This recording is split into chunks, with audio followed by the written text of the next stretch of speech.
భారతదేశంలో ఐఐటీస్లో చదువుకోవడము అంటే అది ఎంతటి సరస్వతీ కటాక్షం ఉన్నటువంటి విద్యార్థులకు లభించేటటువంటి అవకాశము నాకు బాగా తెలుసు. మీరందరూ గత జన్మలలో చేసుకున్నటువంటి పుణ్య విశేషం చేత, ఈ జన్మలో మీరు చేసినటువంటి సాధన చేత, భగవతి అయినటువంటి శారదామాత యొక్క పరిపూర్ణమైనటువంటి అనుగ్రహం చేత ఇవాళ ఇంత ప్రఖ్యాతి వహించినటువంటి విద్యా సంస్థలో సమున్నతమైనటువంటి విద్యని సముపార్జించి దేశం యొక్క పునర్నిర్మాణ కార్యక్రమంలో భాగస్వాములు కాబోతున్నారు. అటువంటి మీరు చదువుకునేటటువంటి విద్య ఏది ఉందో దాని గురించి నేను చెప్పడానికి ఇక్కడికి రాలేదు. దానికి మీకు ఆచార్య పురుషులు ఉన్నారు. శీలము అంటే స్వభావము అని అర్థం. ప్రతి వ్యక్తి కూడా ఒక ప్రత్యేకమైనటువంటి స్వభావంతో ఉంటాడు. ఒక తల్లి కడుపున ఒకే సమయానికి పుట్టినటువంటి కవల పిల్లలకి కూడా ఒకే స్వభావం ఉండదు. ఒకరు ఒకటి ఇష్టపడితే వేరొక దానిని ఇష్టపడతారు. లోపల స్వభావము ఎలా ఉంటుందో దానికి అనుగుణంగానే మనిషి యొక్క నడవడి కూడా ఉంటుంది. చారిత్రమేవ వ్యాఖ్యాతి వీరం పురుషమానినం అంటాడు రామాయణంలో రాముడు. నువ్వు ఎవరు, ఏ కులానికి చెందినవాడివి, నీ తల్లిదండ్రులు ఎవరు, నీకు ఐశ్వర్యం ఎంత ఉన్నది, నువ్వు ఎంత చదువుకున్నావు అన్నదానికన్నా నీ నడవడి ఎలా ఉంటుంది, నువ్వు పెద్దల దగ్గరికి వెళ్ళినప్పుడు ఎలా ప్రవర్తిస్తావు, నీకన్నా తక్కువ వారు కనపడితే ఎలా సమన్వయం అవుతావు, నీతో సమానులు కనపడితే ఎలా ఆదరభావాన్ని ప్రకటిస్తావు, నీ యొక్క ఆచరణని బట్టి నీ యొక్క శీలాన్ని నిర్ణయం చేస్తారు అంటుంది రామచంద్రమూర్తి. అదే అంటారు చారిత్రమేవ వ్యాఖ్యాతి. నీ నడవడి ఎలా ఉన్నదో దానిని బట్టి నీ శీలమిది అని నిర్ణయం చేస్తారు. స్వభావము పుట్టుకతో వస్తుంది. కానీ పుట్టుకతో వచ్చినటువంటి స్వభావము దేని చేత మారుతుంది అంటే సత్సంగము చేత, ప్రయత్నపూర్వకంగా తాను ఆశ్రయించేటటువంటి మంచి గుణముల చేత, మంచి మాటలు వినడం చేత వస్తుంది. ఇప్పుడు నాకు ప్రవచనానికి ముందు కొంతమంది వేద పండితులు ఇక్కడ వేదం చదువుతూ ఒక మాట అన్నారు, భద్రం కర్ణీభి శృణుయామ దేవాహ అని. మా చెవులు ఎప్పుడూ భద్రమైన మాటలను వినుగాక అంటే ఏ మాటలు వినడం చేత మా యొక్క స్వభావమునందు మార్పు కలుగుతుందో, మా మనసుని అవి ప్రభావితం చేస్తాయో, ప్రభావమును పొందినటువంటి నా మనసు సంకల్పం చేస్తుందో, ఆ సంకల్పమునకు అనుగుణంగా నేను ప్రవర్తిస్తే దాని వలన నాకు కీర్తి కానీ అపకీర్తి కానీ కలగడం అనేటటువంటిది జరుగుతుంది. కనుక నేను ప్రవర్తించేటప్పుడు నా ప్రవర్తన 10 మంది చేత గౌరవాన్ని పొందేటట్టుగా ఉండడానికి యోగ్యమైన రీతిలో మనసుని ప్రచోదనము చెయ్యగలిగినటువంటి మంచి మాటలు మాత్రమే నా చెవుల యందు పడుగాక. ఒకవేళ వినడం ధర్మంగా నా చెవులు అన్నిటినీ విన్నప్పటికీ నా మనసు మాత్రం సారవంతమైన మాటలను మాత్రమే పుచ్చుకునుగాక. దాని చేత ప్రభావమును పొందినటువంటి మనస్సు సత్సంకల్పములను ఇచ్చి బుద్ధి నిర్ణయం చేసి తదనుగుణమైనటువంటి ప్రవర్తన చేత నేను శోభిల్లెదనుగాక అని మనం దేవతల్ని ప్రార్థన చేస్తాం. శీలము అనేటటువంటిది అత్యంత ప్రధానమైనటువంటి విషయం. అది స్త్రీకి కానివ్వండి, పురుషుడికి కానివ్వండి, శీలమే గొప్ప సంపద. ఎవరు శీలవంతుడో ఆయన శరీరం వెళ్ళిపోయినప్పటికీ కూడా ఆయన యొక్క నడవడిని ఆదర్శంగా యుగాల తర్వాత కూడా చెప్పుకుంటారు. రామచంద్రమూర్తి త్రేతాయుగంలో జీవించాడు. త్రేతాయుగంలో అవతార పరిసమాప్తి చేశాడు. త్రేతాయుగం తర్వాత ద్వాపరయుగం వచ్చింది. ద్వాపరయుగం తర్వాత కలియుగం వచ్చింది. అయినా ఇప్పటికీ మనుష్యుడు ప్రవర్తన, నడవడి, శీలము, జీవితము, ఆదర్శము అంటే రాముణ్ణే ఉదాహరణగా చెప్తారు. రాముడిలా బ్రతకండి అని చెప్తారు. ఎవరి యందు శీల వైభవం ఉంటుందో అటువంటి వాడు దార్శనికుడై ఎన్ని తరాలు మారిపోయినప్పటికీ, యుగాలు మారిపోయినప్పటికీ, కాలము వెళ్ళిపోతున్నప్పటికీ ఆదర్శవంతమైనటువంటి వ్యక్తిగా కొన్ని కోట్ల మందిని ప్రభావితం చేస్తూనే ఉంటాడు. Nani Palkhivala members of the dominant minority అంటాడు. అటువంటి వాళ్ళు కొన్ని వేల మంది ఉండరు, బహుకొద్ది మంది ఉంటారు.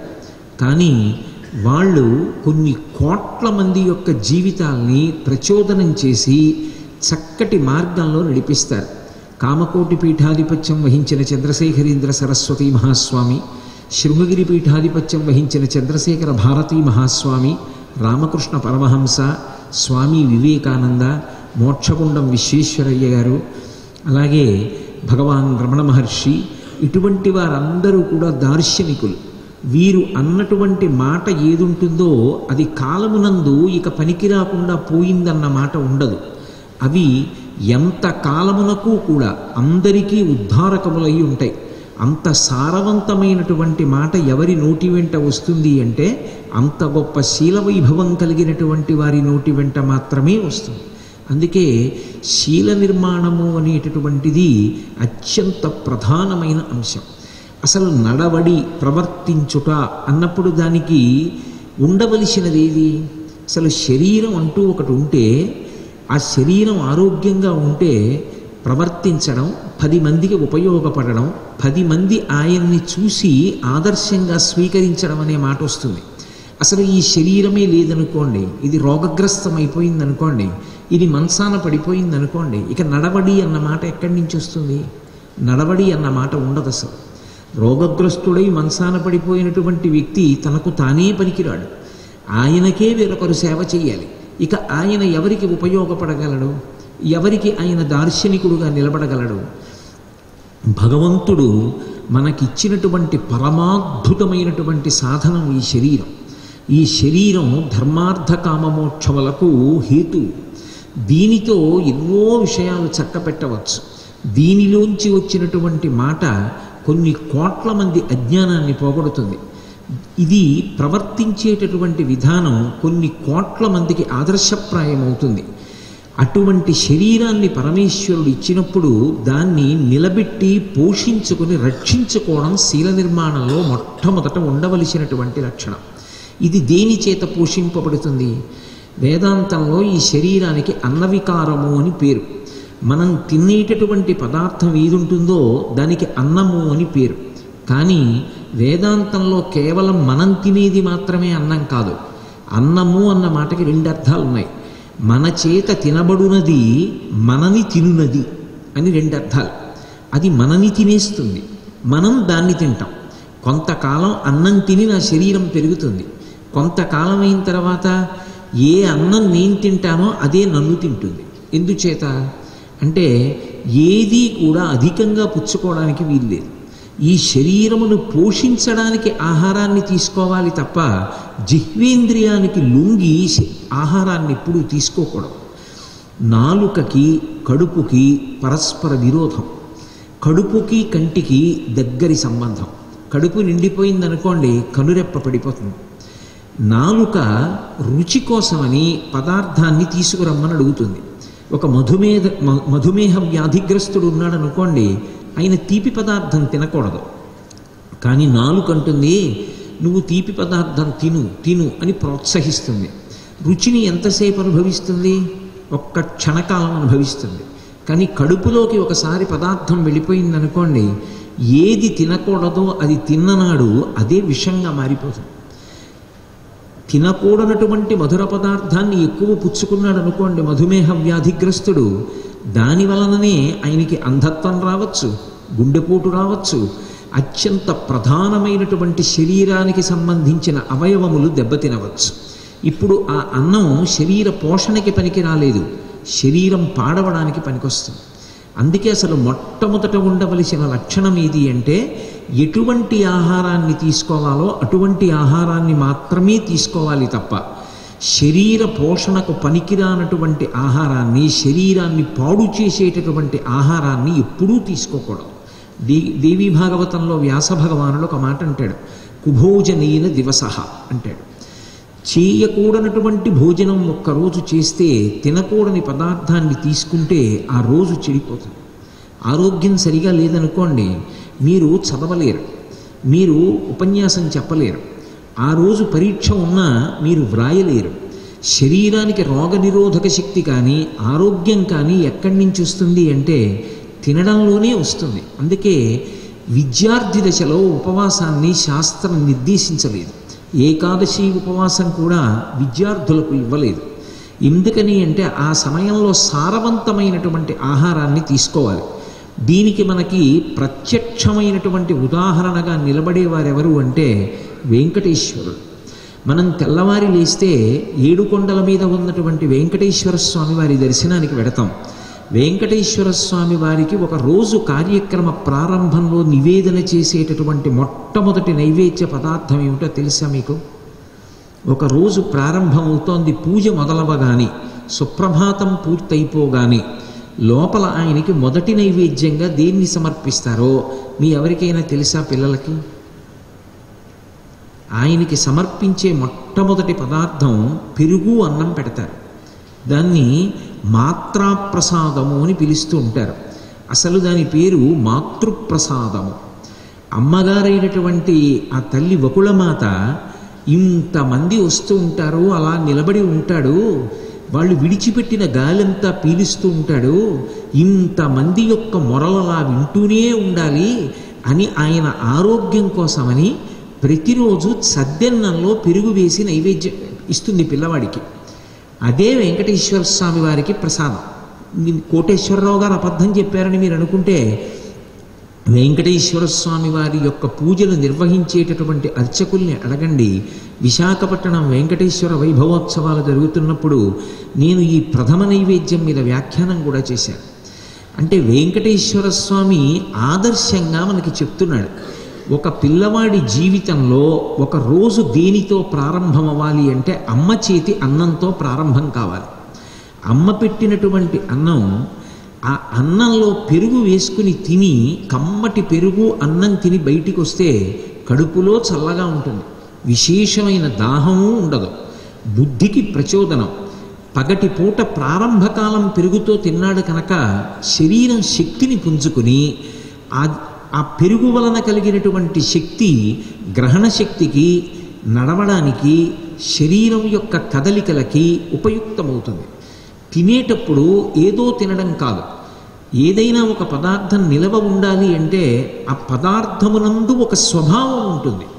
ఏదో నేను అన్నాన్ని తీసుకొచ్చి అక్కడ పెట్టాను అనుకోండి, ఎంత శౌచంతో దాన్ని పచనం చేసినప్పటికీ ఆ అన్నం రేపు ఉదయం అయ్యేటప్పటికీ దుర్గంధభూయిష్టం అయిపోతుంది, అది చెడు వాసన వస్తుంది. అదే అన్నాన్ని మీరు తీసుకెళ్ళి నిలవ చేస్తే పాడైపోకుండా ఉండేటట్టుగా బలవంతంగా ఉంచే ప్రయత్నం చేశారనుకోండి, అప్పుడు దానికి ఒక కృత్రిమమైన వాతావరణం కల్పించాలి, లేదా కొన్ని రసాయనములు చేర్చాలి, చేర్చేది నిలవ ఉండేటట్టు చెయ్యాలి. అలా మనకి సంప్రదాయంలో ప్రమాదరహితంగా నిలవ చేసేవారు. ఒకప్పుడు ఆరోగ్యం భాస్కరాది చేత్తని, సూర్యుడి వలన ఆరోగ్యం నిలబడుతుంది కనుక మామిడికాయ ముక్కలు చేసి సూర్యభగవానుడి యొక్క కిరణముల యందు తప్తం చేసి ఉరుగులు అని దాచి మళ్ళీ పచ్చడి పప్పు చేస్తూ ఉండేవారు. ఇప్పటికీ గుమ్మడొడియాలు, పుట్టుడియాలు అని అప్పడాలు ఇవి సూర్యకిరణముల చేత మాత్రమే వేడికి సిద్ధమయ్యేటట్టుగా చేస్తారు. అవి చాలా కాలం నిలవ ఉంటాయి. అవి సూర్యకిరణముల చేత ఏవి నిలవ ఉండేటటువంటి స్వభావాన్ని పొందుతాయో అవి ఆరోగ్యములకు భంగకరములు కావు.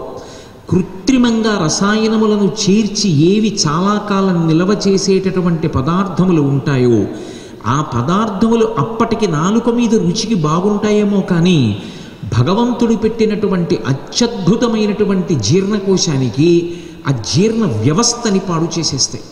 ఒక్కసారి ఆ వ్యవస్థ పాడైపోయిందనుకోండి, ఒకసారి తిన్నది జీర్ణం అవ్వకపోయినా, ఒక్కసారి ఏ పదార్థాన్ని పుచ్చుకున్నా సరే లోపల నుంచి త్రేణుపులు రావడం, మంట పెట్టడం మొదలైనవి ప్రారంభమైతే అతను ఎంత తెలివైన వాడు కానివ్వండి, అతను కార్యక్రమాన్ని నెరవేర్చలేడు. శరీరం అనేటటువంటి వ్యాయామాన్ని ఇస్తే సంధిబంధములన్నీ కూడా బలాన్ని పుంజుకుంటాయి. ఒక కంప్యూటర్ ఆపరేట్ చేసేటటువంటి వ్యక్తి ఏ వ్యాయామం లేకుండా మౌస్ పట్టుకొని ఒకే రకంగా కదలికలతో ఉంటే, ఇవాళ సెర్వికల్ స్పాండలైటిస్ అనేటటువంటిది చాలా ఎక్కువగా ఉంది అని వైద్య రంగంలో తెల్లవారి లేస్తే పేపర్లలో, జర్నల్స్లో చదువుతున్నాం. కంప్యూటర్స్ ఆపరేట్ చేసేవాళ్ళు తప్పకుండా ప్రతి అరగంటకి లేచి ఒక్కసారి అటు ఇటు తిరగండి అని చెప్తున్నారు. శరీరానికి వ్యాయామం ఇచ్చి తీరాలి. మహాత్మా గాంధీ అంతటి వారు నేను చిన్నతనంలో శరీర వ్యాయామాన్ని నిర్లక్ష్యం చేసినటువంటి కారణం చేత చిన్నతనంలో ఆటలు ఆడనటువంటి కారణం చేత ఏది కోల్పోయానో తెలుసుకుని తర్వాతి కాలంలో ఎంతో బాధపడ్డాను అని తన జీవిత చరిత్రలో వ్రాసుకున్నారు. మొన్నటికి మొన్న గురు పూజోత్సవం నాడు విద్యార్థులను ఉద్దేశించి ప్రసంగించినటువంటి భారత ప్రధాని నరేంద్ర మోడీ ఒక మాట అన్నారు. ఆయన ప్రతిరోజు కూడా 24 గంటల్లో 10 నిమిషాలైనా శరీరానికి చెమట పట్టేటట్టుగా వ్యాయామం చేయడం మరిచిపోకండి అని చెప్పారు. ఆరోగ్యవంతమైనటువంటి శరీరము తప్పితే అసలు సమాజమునకు కానీ తనకి కానీ తన కుటుంబమునకు కానీ ఉపయుక్తము కాదు. తనకి జిహ్వచాపల్యాన్ని అణుచుకుని శరీర పోషణకి ఎంత అవసరమో అటువంటి సాత్వికమైన పదార్థం తీసుకున్నవాడు ఎవరుంటాడో వాడి ఆరోగ్యం నిలబడుతుంది. ఆరోగ్యం ఎవరి యందు నిలబడుతుందో వాడు మిగిలినటువంటి కార్యక్రమాలు నెరవేర్చగలుగుతాడు. ఎంత పెద్ద ఆశయం ఉంటే ఎవరికి కావాలి, ఎంత తెలివితేటలుంటే ఎవరికి కావాలి. శరీరానికి ఆరోగ్యం లేదనుకోండి, పుస్తకం తీస్తే తలపోటు వస్తుందనుకోండి, ఎంత గ్రహణ శక్తి ఉన్నవాడైతే మాత్రం ఉపయోగపడతాడు. ఎంత తెలివితేటలు ఉన్నవాడైనా 1 గంట సేపు నిలబడలేకపోతే, 2 గంటలు కూర్చోలేకపోతే ఆ వ్యక్తి దేనికి పనికొస్తాడు? శరీరాన్ని ఏ కార్యక్రమంలో ఉంచుకోవడానికైనా సిద్ధంగా ఉండేటట్టుగా వ్యాయామం చెయ్యడం అనేటటువంటిది ప్రతి విద్యార్థి శీల నిర్మాణంలో ప్రధానమైనటువంటి కర్తవ్యంగా స్వీకరించి తీరాలి. అది క్రీడాపరంగా అనుకోండి మరింత శ్రేయోదాయకం. దానివలన ఆనందధాతువు విడుదలవుతుంది, ఎంతో సంతోషాన్ని పొందుతాడు, మనసు ఉప్పొంగుతుంది, 10 మందితో కలిసి ఆడడం అలవాటు అవుతుంది. 10 మందితో కలిసి సమన్వయం అవ్వడం అన్ని వేళలా గెలవడానికే కావక్కర్లేదు. 10 మందితో కలిసి ఆడడం, 10 మందితో కలిసి జీవించడం, 10 మందితో కలిసి పంచుకోవడం అలవాటు అవుతాయి. టీమ్ స్పిరిట్ అంటుంటారు. దీనికి క్రీడలు అనేటటువంటివి అత్యంత ప్రధానమైనటువంటి విశేషం. కాబట్టి మీకు చక్కటి ప్రాంగణం ఉంది, అన్ని జింకలు ఉన్నాయి, చక్కగా అంత పెద్ద పెద్ద చెట్లు ఉన్నాయి, ఓషధులతో కూడినటువంటి వనాలు ఉన్నాయి. ప్రతిరోజు పిల్లలు అక్కడ ఆడుకోవడం, అక్కడ నడవడం, పరిగెత్తడం, ఇటువంటి శారీరకమైనటువంటి వ్యాయామం చెయ్యడం చేత అసలు శీల నిర్మాణము అనేటటువంటి ప్రజ్ఞకి సంబంధించినటువంటి ఉపకరణాన్ని మొట్టమొదట సిద్ధంగా ఉంచుకోగలుగుతారు. అది ఉంచుకున్న తర్వాత ఆరోగ్యవంతమైనటువంటి శరీరములోంచి ఆరోగ్యవంతమైనటువంటి భావన వస్తాయి. శరీరం ఒక్కటే ఆరోగ్యంగా ఉందనుకోండి, దృఢకాయుడై ఉన్నాడు, కానీ మనసు మాత్రం దుష్టమైనటువంటి స్వభావంతో ఉంది. ఇప్పుడు దాని వలన ఏమిటి ఉపయోగం? పాము పడగ మీద వజ్రం ఉంది, ఎవరు తీసుకుంటారు దాన్ని? దాన్ని ఎవరు చూడరు, దాని దగ్గరికి కూడా వెళ్ళరు. సౌందర్యము అన్న మాటకు అర్థం బాహ్యంలో అందంగా ఉండడం కాదు, 10 మందికి ఉపకారం చేసి ఆదర్శవంతంగా నిలబడగలిగినటువంటి లక్షణము కలిగిన మనస్సు కలిగి ఉండడం. ఒక పెద్ద నాగుపాం ఉందనుకోండి, సాయంకాలం వేళ అది అలా వెళ్ళిపోతూ పడగ విప్పి ఆడుతోందనుకోండి, అస్తమిస్తున్న సూర్యబింబం నుంచి దాని కిరణములు బయలుదేరి పడగ మీద పడితే చూడడానికి హృద్యంగా ఉంటుంది. కానీ మీరు దగ్గరికి వెళ్ళి ఆ నాగుపాం యొక్క పడగని చూడగలరా, ముట్టుకోగలరా? అది మిమ్మల్ని చూస్తుందేమోనని ఎక్కడో చాటును నిలబడాలి. ఒక సింహం నడిచి వెళుతోందనుకోండి, చాలా అందంగా ఉంటుంది, కానీ సింహం ఎంత బాగా నడుస్తోందో అని మీరు దగ్గరికి వెళ్ళగలరా? అది సౌందర్యము కాదు. పైన అందంగా ఉన్నప్పటికీ కూడా ఏది భయహేతువో దాన్ని సౌందర్యం అనరు.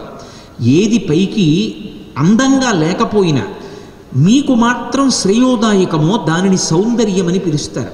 అందుకే సౌందర్యము అన్న మాటకి పర్యాయ పదం ఎవరంటే అమ్మ.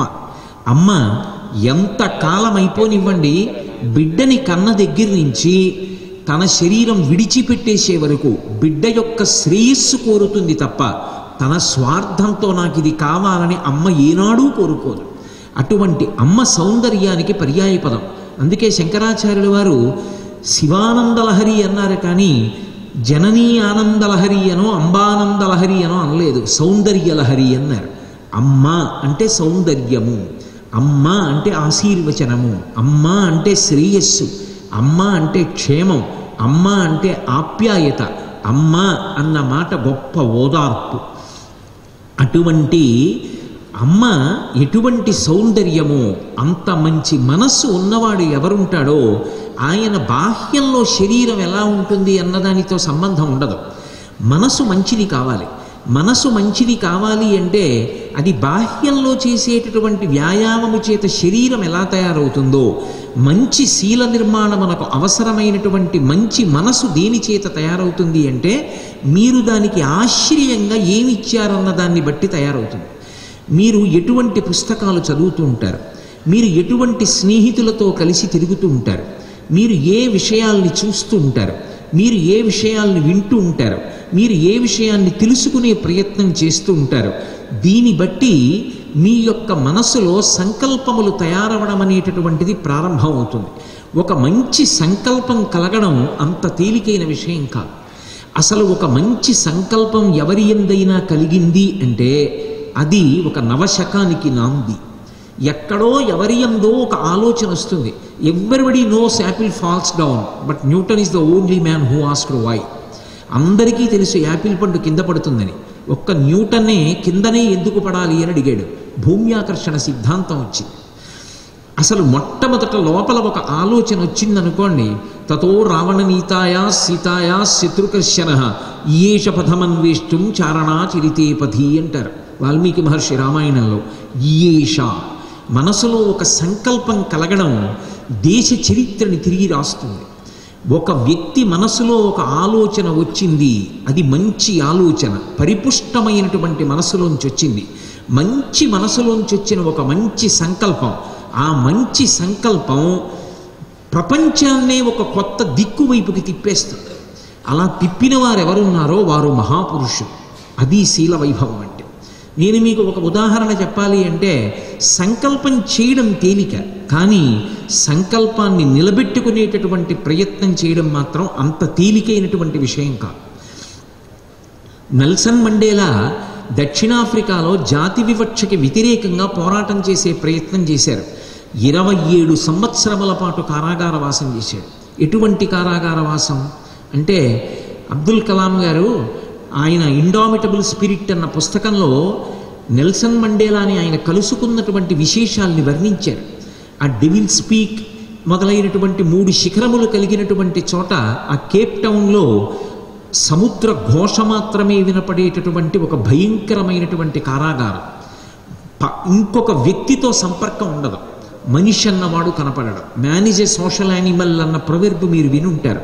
మనిషి సాంఘిక జంతువు. ఎవ్వరూ కనపడకపోతే పిచ్చెక్కిపోతుంది కొంతకాలానికి. మనిషి కనపడడం. ఆయన 6 అడుగుల పైచిలుకు పొడుగు, పడుకోవడానికి సరిపోయినంత గది కాదు. భారత రాష్ట్రపతి పదవిని అధిష్ఠించి దేశానికే వన్నె తెచ్చినటువంటి అబ్దుల్ కలాం గారు కారాగారంలో ఎక్కడ నెల్సన్ మండేలా ఉన్నారో ఆ గదిని చూసి విస్తుపోయానని రాశారు. అంత ఇరుకైన గదిలో 27 సంవత్సరములు ఉన్నాడు.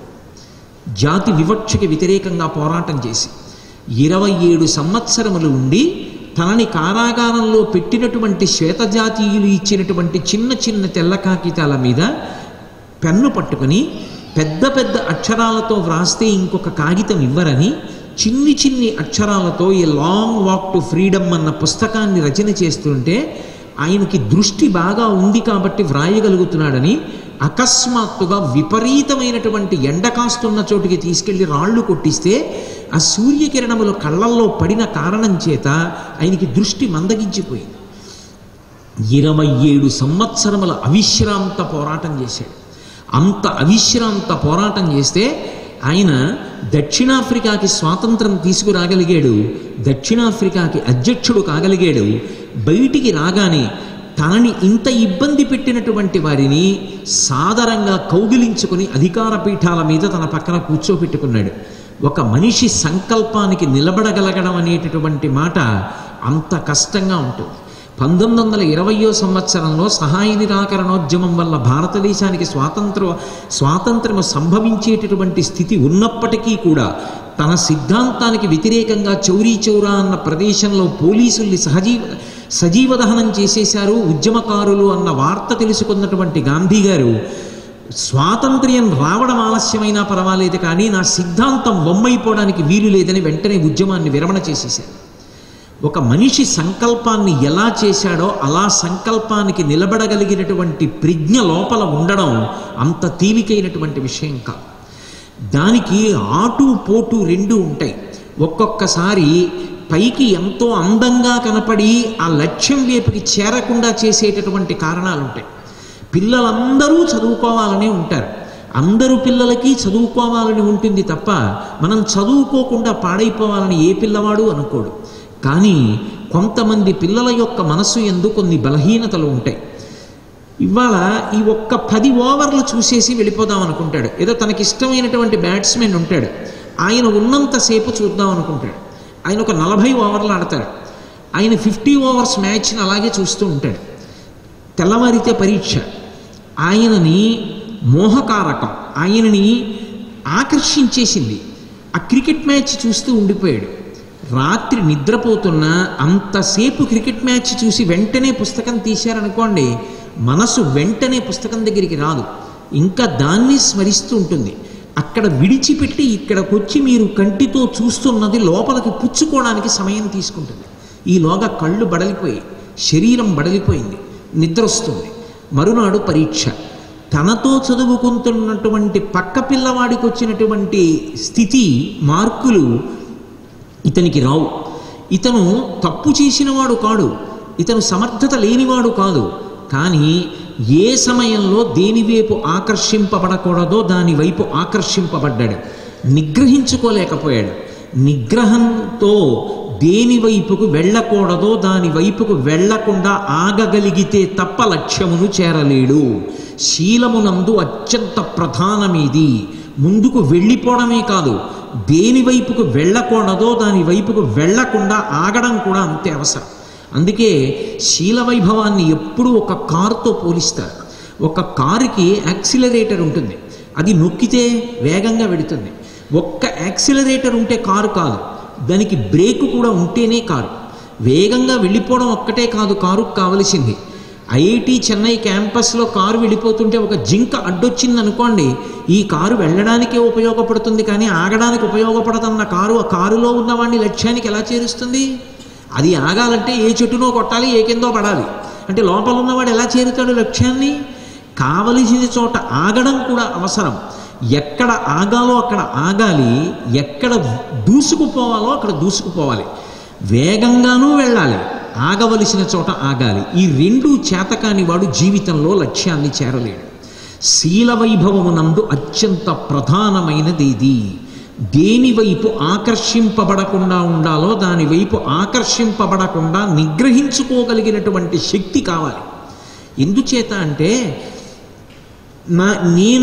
నన్ను పాడు చేసేటటువంటివి ఏవీ నా చుట్టూ ఉండకుండా ఉంటే నేను బాగుంటానన్నవాడు ఎలా బాగుండగలడం? దేని చేత పాడైపోతాడో అవి చుట్టూ ఎప్పుడూ ఉంటాయి సమాజంలో.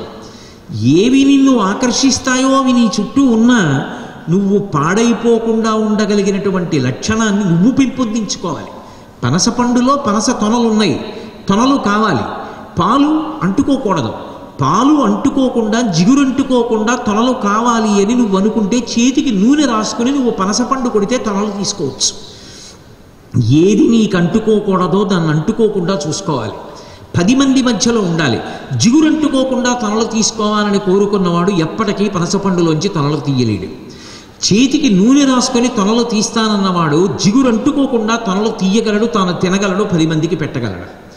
నువ్వు ఎన్నిటి మధ్యలో ఉన్నా ఏవి నిన్ను ఆకర్షించి పాడు చేస్తాయో వాటి వైపు నువ్వు ఆకర్షణ పొందకుండా నిన్ను నువ్వు నియంత్రించుకోగలిగినటువంటి లక్షణం నీకు రావాలి. దేని వైపు నువ్వు ఆకర్షింపబడాలో, దేని వైపు నువ్వు ముందుకు వెళ్ళిపోవాలో అటువైపు వెళ్ళిపోగలిగినటువంటి వేగము కూడా నీ మనసుకి కలగాలి. ఈ రెండిటిని సంస్కార రూపంగా ప్రయత్నపూర్వకంగా అందించాలి. శరీరానికి వ్యాయామం చేసినప్పుడు కేవలం వ్యాయామం చేసి విడిచిపెడితే శోషించి పడిపోతుంది. వెంటనే మళ్ళీ శరీరం బలాన్ని పొందడానికి కావలసిన ఆహారాన్ని ఇవ్వాలి. వ్యాయామం చేసి వచ్చిన వ్యక్తి 1 గ్లాసుడు పాలు తాగుతాడు, ఎందుకనంటే బడలిపోయిన శరీరానికి మళ్ళీ ఆహారం ఇవ్వాలి. అలాగే మనసుకి కూడా అధ్యవసాయం కోసం దేని వైపుకి వెళ్ళకూడదో అటువైపుకి వెళ్లకుండా ఉంచగలిగిన నిగ్రహ శక్తిని ప్రసాదించగలిగినటువంటి వాటిని ఇవ్వాలి. దేని వైపుకి నువ్వు వెళ్ళిపోవాలో అటువైపుకి వెళ్ళిపోవడానికి కావలసినటువంటి లక్ష్యాన్ని అందించే వాటిని అందించాలి. ఈ విషయంలో నేను మీకు ఒకటి మనవి చేస్తాను. మీరు మంచి మంచి గ్రంథాలని, పెద్దల యొక్క జీవిత చరిత్రల్ని చదివారనుకోండి, చదివినప్పుడు మీకు జీవితంలో ఏదైనా ఒక సంక్లిష్టమైనటువంటి పరిస్థితి ఏర్పడిన నాడు ఊంచుకోగలిగినటువంటి లక్షణం అలవాటు అవుతుంది. Nobody's life is a bed of roses. ఎవ్వరి జీవితం కూడా పూలపాన్పు కాదు. ప్రతి వాడి జీవితంలో ఉత్థాన పతనాలు ఉంటాయి. ఏదైనా కష్టం వచ్చినప్పుడు తట్టుకుని నిలబడగలిగినటువంటి ప్రజ్ఞ ఎవరి ఎందుంటుందో వాడు మాత్రమే జీవితంలో బాగా ప్రకాశవంతంగా నిలబడగలడు తప్ప, ఏదైనా ఒక చిన్న కష్టం వచ్చేటప్పటికి నేను విచలితుణ్ణైపోతాను, తట్టుకోలేనన్నవాడు ఎప్పటికీ పైకి రాలేడు. దీనికి ఉదాహరణ గ్రద్ద. గ్రద్ద 70 సంవత్సరాలు బ్రతుకుతుంది అని చెప్తారు. 40 సంవత్సరముల తర్వాత ఇక గ్రద్దకి ఆహారం తీసుకోగలిగిన శక్తి ఉండదు. ఎందుకంటే ఎక్కడో ఆకాశంలోంచి లక్ష్యాన్ని చూసి అతివేగంగా కిందకొచ్చి కోడి పిల్లని తన్నుకుపోవడానికి అలవాటు పడిపోయినటువంటి గ్రద్ద యొక్క ముక్కు వంగిపోతుంది. ఇలాగా వంగిపోయిన కారణం చేత అది కోడి పిల్లని కొట్టి పట్టగలిగిన శక్తి పోతుంది. కాలి గోళ్ళు బాగా పెరిగిపోయి ఆ కాలి వేళ్లకి తను ముక్కుతో కొట్టినటువంటి కోడిని పట్టుకుని ఆకాశంలోకి పైకెత్తగలిగిన శక్తి పోతుంది. పోతే అది కొంత పైకెత్తి బరువుకి వదిలిపెట్టేస్తుంది. పాదాలకి గోళ్ళకి శక్తి పోతుంది. రెక్కలలో ఈకలు ఎక్కువైపోయి బరువు అయిపోయి ఆ రెక్కలు అస్తమానం విప్పలేక గుండెలకి దగ్గరగా ఉంచుకోవడంలో రెక్కలు వేడికి గుండెకు అంటుకుపోతాయి. అంటుకుపోయి రెక్కలు అల్లార్చడంలో తగినంత అల్లార్చక అది తగిన పథంలో వేగంతో ప్రయాణించలేదు. అప్పుడు గ్రద్ద తనకి తానుగా 5 నెలలు శిక్ష వేసుకుంటుందిట. 150 రోజులు నావి కావనుకుంటుంది. ఒక పర్వత శిఖరం మీదకి వెళ్ళిపోయి మొట్టమొదట తన ముక్కుని పర్వత శిఖరంలో ఒక పెద్ద శిలని చూసి దానికేసి కొట్టుకుంటుంది. అదే పనిగా కొట్టుకుంటే ముక్కు బద్దలైపోతుంది. బద్దలైపోయి దాన్ని కొడితే అరిగిపోయి ముక్కు మొదట్లోకి వెళ్ళిపోతుంది. ఆ తర్వాత కొద్ది ఆహారాన్ని దొరికిన దాన్ని తింటూ శరీరాన్ని నిలబెట్టుకుంటుంది. మళ్ళీ కొత్త ముక్కు బయలుదేరుతుంది, మళ్ళీ పుడుతుంది. గోరు పుట్టినట్టే మళ్ళీ ముక్కు బయలుదేరుతుంది. ముక్కు బయలుదేరి వచ్చిన తర్వాత చూసుకుంటుంది, ఆ కొత్త ముక్కు వచ్చింది, ఇప్పుడు నేను మళ్ళీ కోడిని కొట్టగలను చూస్తుంది. చూసి తర్వాత చేసే పని ఆ ముక్కు పెట్టి ఎంత బాధకైనా వచ్చి తన కాలి గోళ్ళని బదల కొట్టేసి ముక్కు పట్టుకుని కాలి గోళ్ళు పీకేసుకుంటుంది. నెత్తురు ఓడిపోయినా మళ్ళీ కొత్త గోళ్ళు వస్తాయి. కొత్త గోళ్ళు వచ్చిన తర్వాత గోళ్ళకి అది పట్టుకోవాలన్న దాన్ని గట్టిగా పట్టుకునేటటువంటి శక్తి వస్తుంది. ఇప్పుడు కాలికి కొత్త గోళ్ళు వచ్చిన తర్వాత రెక్కలు విప్పి ఎత్తి పెట్టి కాలి గోళ్లతో ఈకలనన్నిటినీ కూడా రాల్చేసుకుంటుంది. గుండెలకి పట్టిన ఈకల్ని రాల్చేసుకుంటున్నప్పుడు గుండెకి గోళ్ళు చీల్చుకుని ఒక్కొక్కసారి రక్తస్రావం అవుతుంది, పెద్ద పెద్ద చారికలు పడతాయి, సహిస్తుంది. 150 రోజులు కష్టపడినటువంటి గ్రద్ద కొత్త గోళ్ళు, కొత్త ముక్కు, కొత్త రెక్కలతో జీవనాన్ని ప్రారంభిస్తుంది. ఇంకొక 30 సంవత్సరములు నిరాఘాటంగా బ్రతుకుతుంది. 70 ఏళ్ల తర్వాత స్వాభావికంగా శరీరాన్ని విడిచిపెట్టేస్తుంది. అంటే ఒకసారి బడలిపోయినటువంటి గ్రద్ద కొత్త జీవితం వైపుకి వెళ్ళాలి అంటే, ఏదైనా కష్టం వచ్చింది అంటే ఇక నేను ఆహారాన్ని పట్టుకోలేకపోతున్నానంటే బెంగ పెట్టుకు చచ్చిపోదు. ఒక గ్రద్ద అంత కష్టపడి కొత్త జీవితం వైపుకి మళ్ళీ మొలకలెత్తుతుంది. తనకి జీవితంలో కష్టం వచ్చినప్పుడు ఊంచుకునేటటువంటి లక్షణం రావాలి. మనకి కావ్యాలు, పురాణాలు అన్నీ అందుకే వచ్చాయి. ధర్మరాజు గారు పడిన కష్టాల కన్నా కష్టాలు పడిన వాళ్ళు ఉంటారా? అయినా ధర్మాన్ని విడిచిపెట్టలేదు. సీతమ్మ పడిన కష్టం కన్నా కష్టపడే వాళ్ళ లోకంలో ఉంటారా? ఉండరు. మనిషికి కష్టంలో కల్లా పెద్ద కష్టం ఏమిటంటే తన కష్టం చెప్పుకోవడానికి ఒక మనిషి లేకపోవడం. రామాయణంలో కష్టాలలో కల్లా పెద్ద కష్టం ఎవరిది అంటే రాముడిది కాదు, సీతమ్మది. రాముడికి కష్టం చెప్పుకోవడానికి పక్కన హనుమ ఉన్నారు, పక్కన లక్ష్మణస్వామి ఉన్నారు, సుగ్రీవుడు ఉన్నాడు, వానరులు ఉన్నారు. సీతమ్మకి ఎవరున్నారు? కష్టం చెప్పుకోవడానికి కూడా లేరు. అయినా సరే ఆమె తన ప్రాణములను నిలబెట్టుకొని రామచంద్రమూర్తి సరసన చేరి ఆయనకి పట్టమహిషిగా ఆయన యొక్క సంతానాన్ని ఆయనకి ఇచ్చి ఆయన వంశాన్ని నిలబెట్టిందా లేదా? అంటే ఎంత కష్టాలలో ఉన్నవాళ్ళు కూడా తట్టుకుని నిలబడిన వాడెవరో వాడే లోకమునందు పూజింపబడిన వాడు అవుతాడు. అంతేకాని నాకే కష్టమూ రాకుండా ఉంటేనే నేను నిలబడతానండి, ఏదైనా కష్టం వస్తే మాత్రం నేను తట్టుకోలేనండి అన్నవాడి యొక్క శీలము ప్రకాశించదు. అసలు శీలము నిలబడింది అన్న మాటకు అర్థం ఏమిటంటే, ఒక కష్టం వచ్చినప్పుడు తట్టుకోవాలి ధైర్యంగా, ఒక కష్టం వస్తే నిలబడగలగాలి. అలా నిలబడగలిగి ఆ కష్టాన్ని తట్టుకుని ఎదుర్కొన్నవాడు ఎవరుంటాడో వాడే మిగిలిన వాళ్ళందరికీ కూడా ఆదర్శ పురుషుడవుతాడు.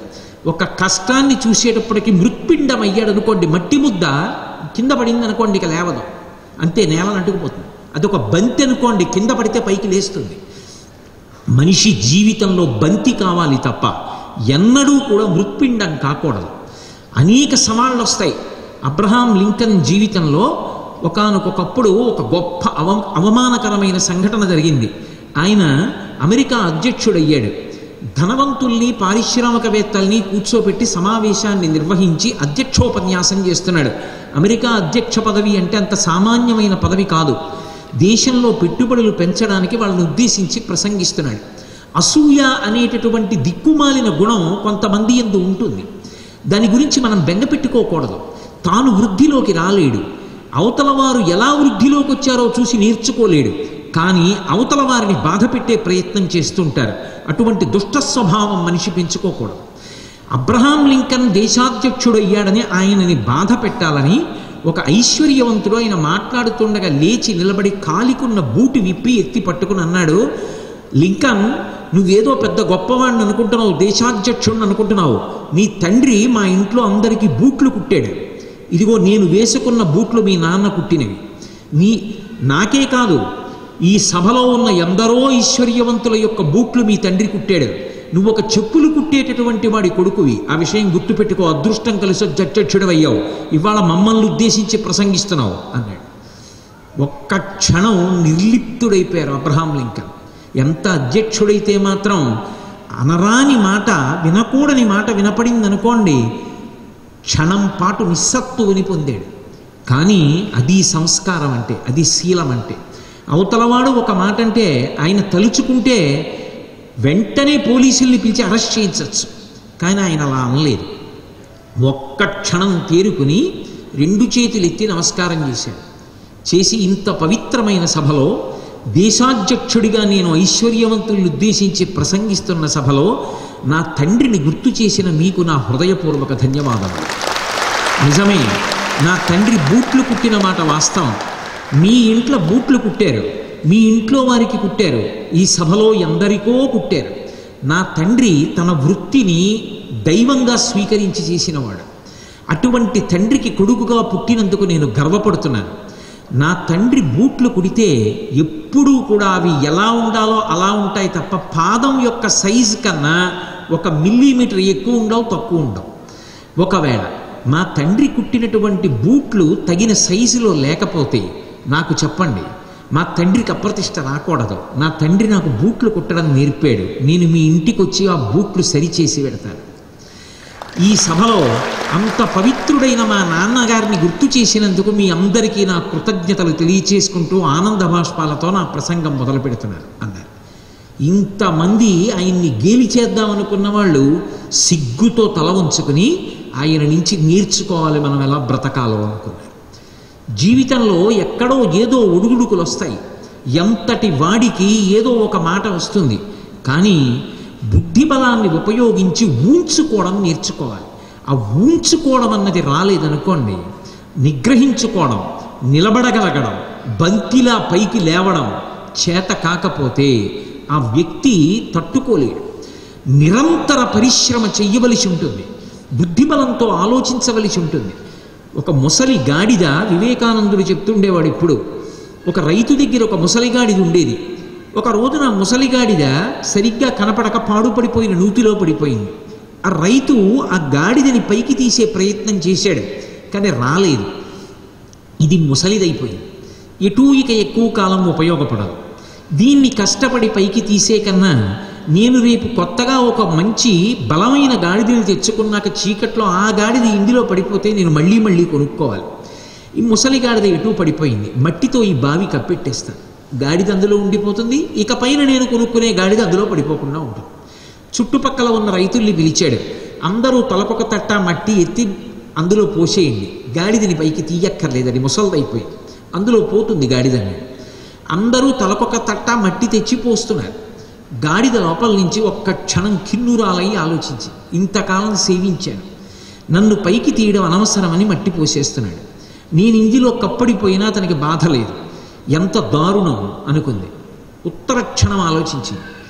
వాళ్ళందరూ కలిసి ఒకలా ఆలోచించవచ్చు, కానీ వాళ్ళు ఎలా ఆలోచించారో నేను కూడా అలాగే బలిపశువునైపోతే నా తెలివితేటలేమిటి? ఊంచుకుంటాను, నీ తప్పుకునే మార్గాన్ని ఆలోచిస్తాననుకుంది. బాగా గోడ వైపుకి వెళ్ళి నిలబడింది. వాళ్ళు తెచ్చి మట్టి పోస్తున్నారు. మీద పడిన మట్టి దులుపుకునేది, కొంచెం చిన్న గట్టవగానే ఎగిరి గట్టెక్కుతుండేది. కాళ్ళతో మట్టి తోసి మళ్ళీ నించునేది, మళ్ళీ మట్టి పోస్తుండేవారు, మళ్ళీ పైకి ఎక్కుతుండేది. కొద్దిగా అంచు మిగిలింది, మెల్లిగా తన స్వశక్తితోటే దూకి ఇక వీళ్ళ దగ్గర ఉండకూడదని పారిపోయింది. బుద్ధిబలాన్ని ఉపయోగించి ఊంచుకున్న గాడిద బ్రతికింది. బుద్ధిబలాన్ని ఊంచుకోలేక భయపడిపోయిన వాడైతే ఆ గాడిద పాడుబడిపోయిన నూతిలో ఎప్పుడో అవశేషంగా మిగిలిపోయేది. భీరువులై బ్రతకండి, ధైర్యంగా నిలబడి కష్టాలను ఎదుర్కొని మణిపూసలై బ్రతకండి అంటారు స్వామి వివేకానంద. ఆ ధైర్యంగా జీవితాన్ని కొనసాగించడం నేర్చుకోవాలి పిల్లలు. ప్రత్యేకించి ఇవాళ యువతరానికి అటువంటి లక్షణం ఉంటేనే మీరు రాణించగలరు. మీ తర్వాత మీ వలన ఈ దేశానికి నవశకం ప్రారంభమవుతుంది. ఒక్క మనిషిలో వచ్చిన ఆలోచన ఆ తరువాత భవిష్యత్తుని ఎంత గొప్పగా మారుస్తుంది అంటే దాన్ని చెప్పడం ఎవరికీ సాధ్యం కాదు. ధీరుభాయ్ అంబానీ తండ్రి కేవలం ఉపాధ్యాయుడు. ఆయన చేసినటువంటి వ్యాపారం మొట్టమొదట్లో ఆయన చేసింది బజ్జీలు అమ్ముకుంటూ ఉండేవాడు. ఆయన తరువాత ఎంఎన్ లాంటి దేశాలకు వెళ్ళి ఉద్యోగం చేశాడు. ఒక గ్యాస్ ఏజెన్సీలో కేవలం సహాయకుడిగా ఉద్యోగం చేశాడు. 50,000 రూపాయల పెట్టుబడితో మొట్టమొదట ఒక కాటన్ ఫ్యాక్టరీని ప్రారంభం చేశాడు. ప్రారంభం చేసిన వాడు ఇక వెనక్కి తిరిగి చూడలేదు. అంబానీకి ఆదర్శప్రాయమైన జీవి ఎవరో తెలుసా? చీమ. నిరంతరం కష్టపడుతుంది. మనం బాగుపడాలనుకోవాలి, కానీ ప్రకృతి మనకి గురువు.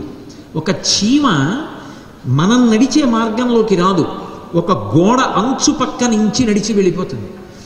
ఎక్కడో వంటింట్లో ఉన్నటువంటి పంచదార డబ్బాకి ఉన్నటువంటి మూత సరిగ్గా పెట్టకపోతే అది కదిపినప్పుడు కింద పడినటువంటి పంచదార రేణువుని నోట కరుచుకుని మళ్ళీ ఇంత దూరం ప్రయాణం చేసి వెనక్కొచ్చి ఎక్కడో గోడ మూల పెట్టుకున్నటువంటి కన్నంలోకి చేరి ఒక పప్పు బద్ద, ఒక బియ్యం గింజ, ఒక పంచదార తునక దాచుకుంటుంది.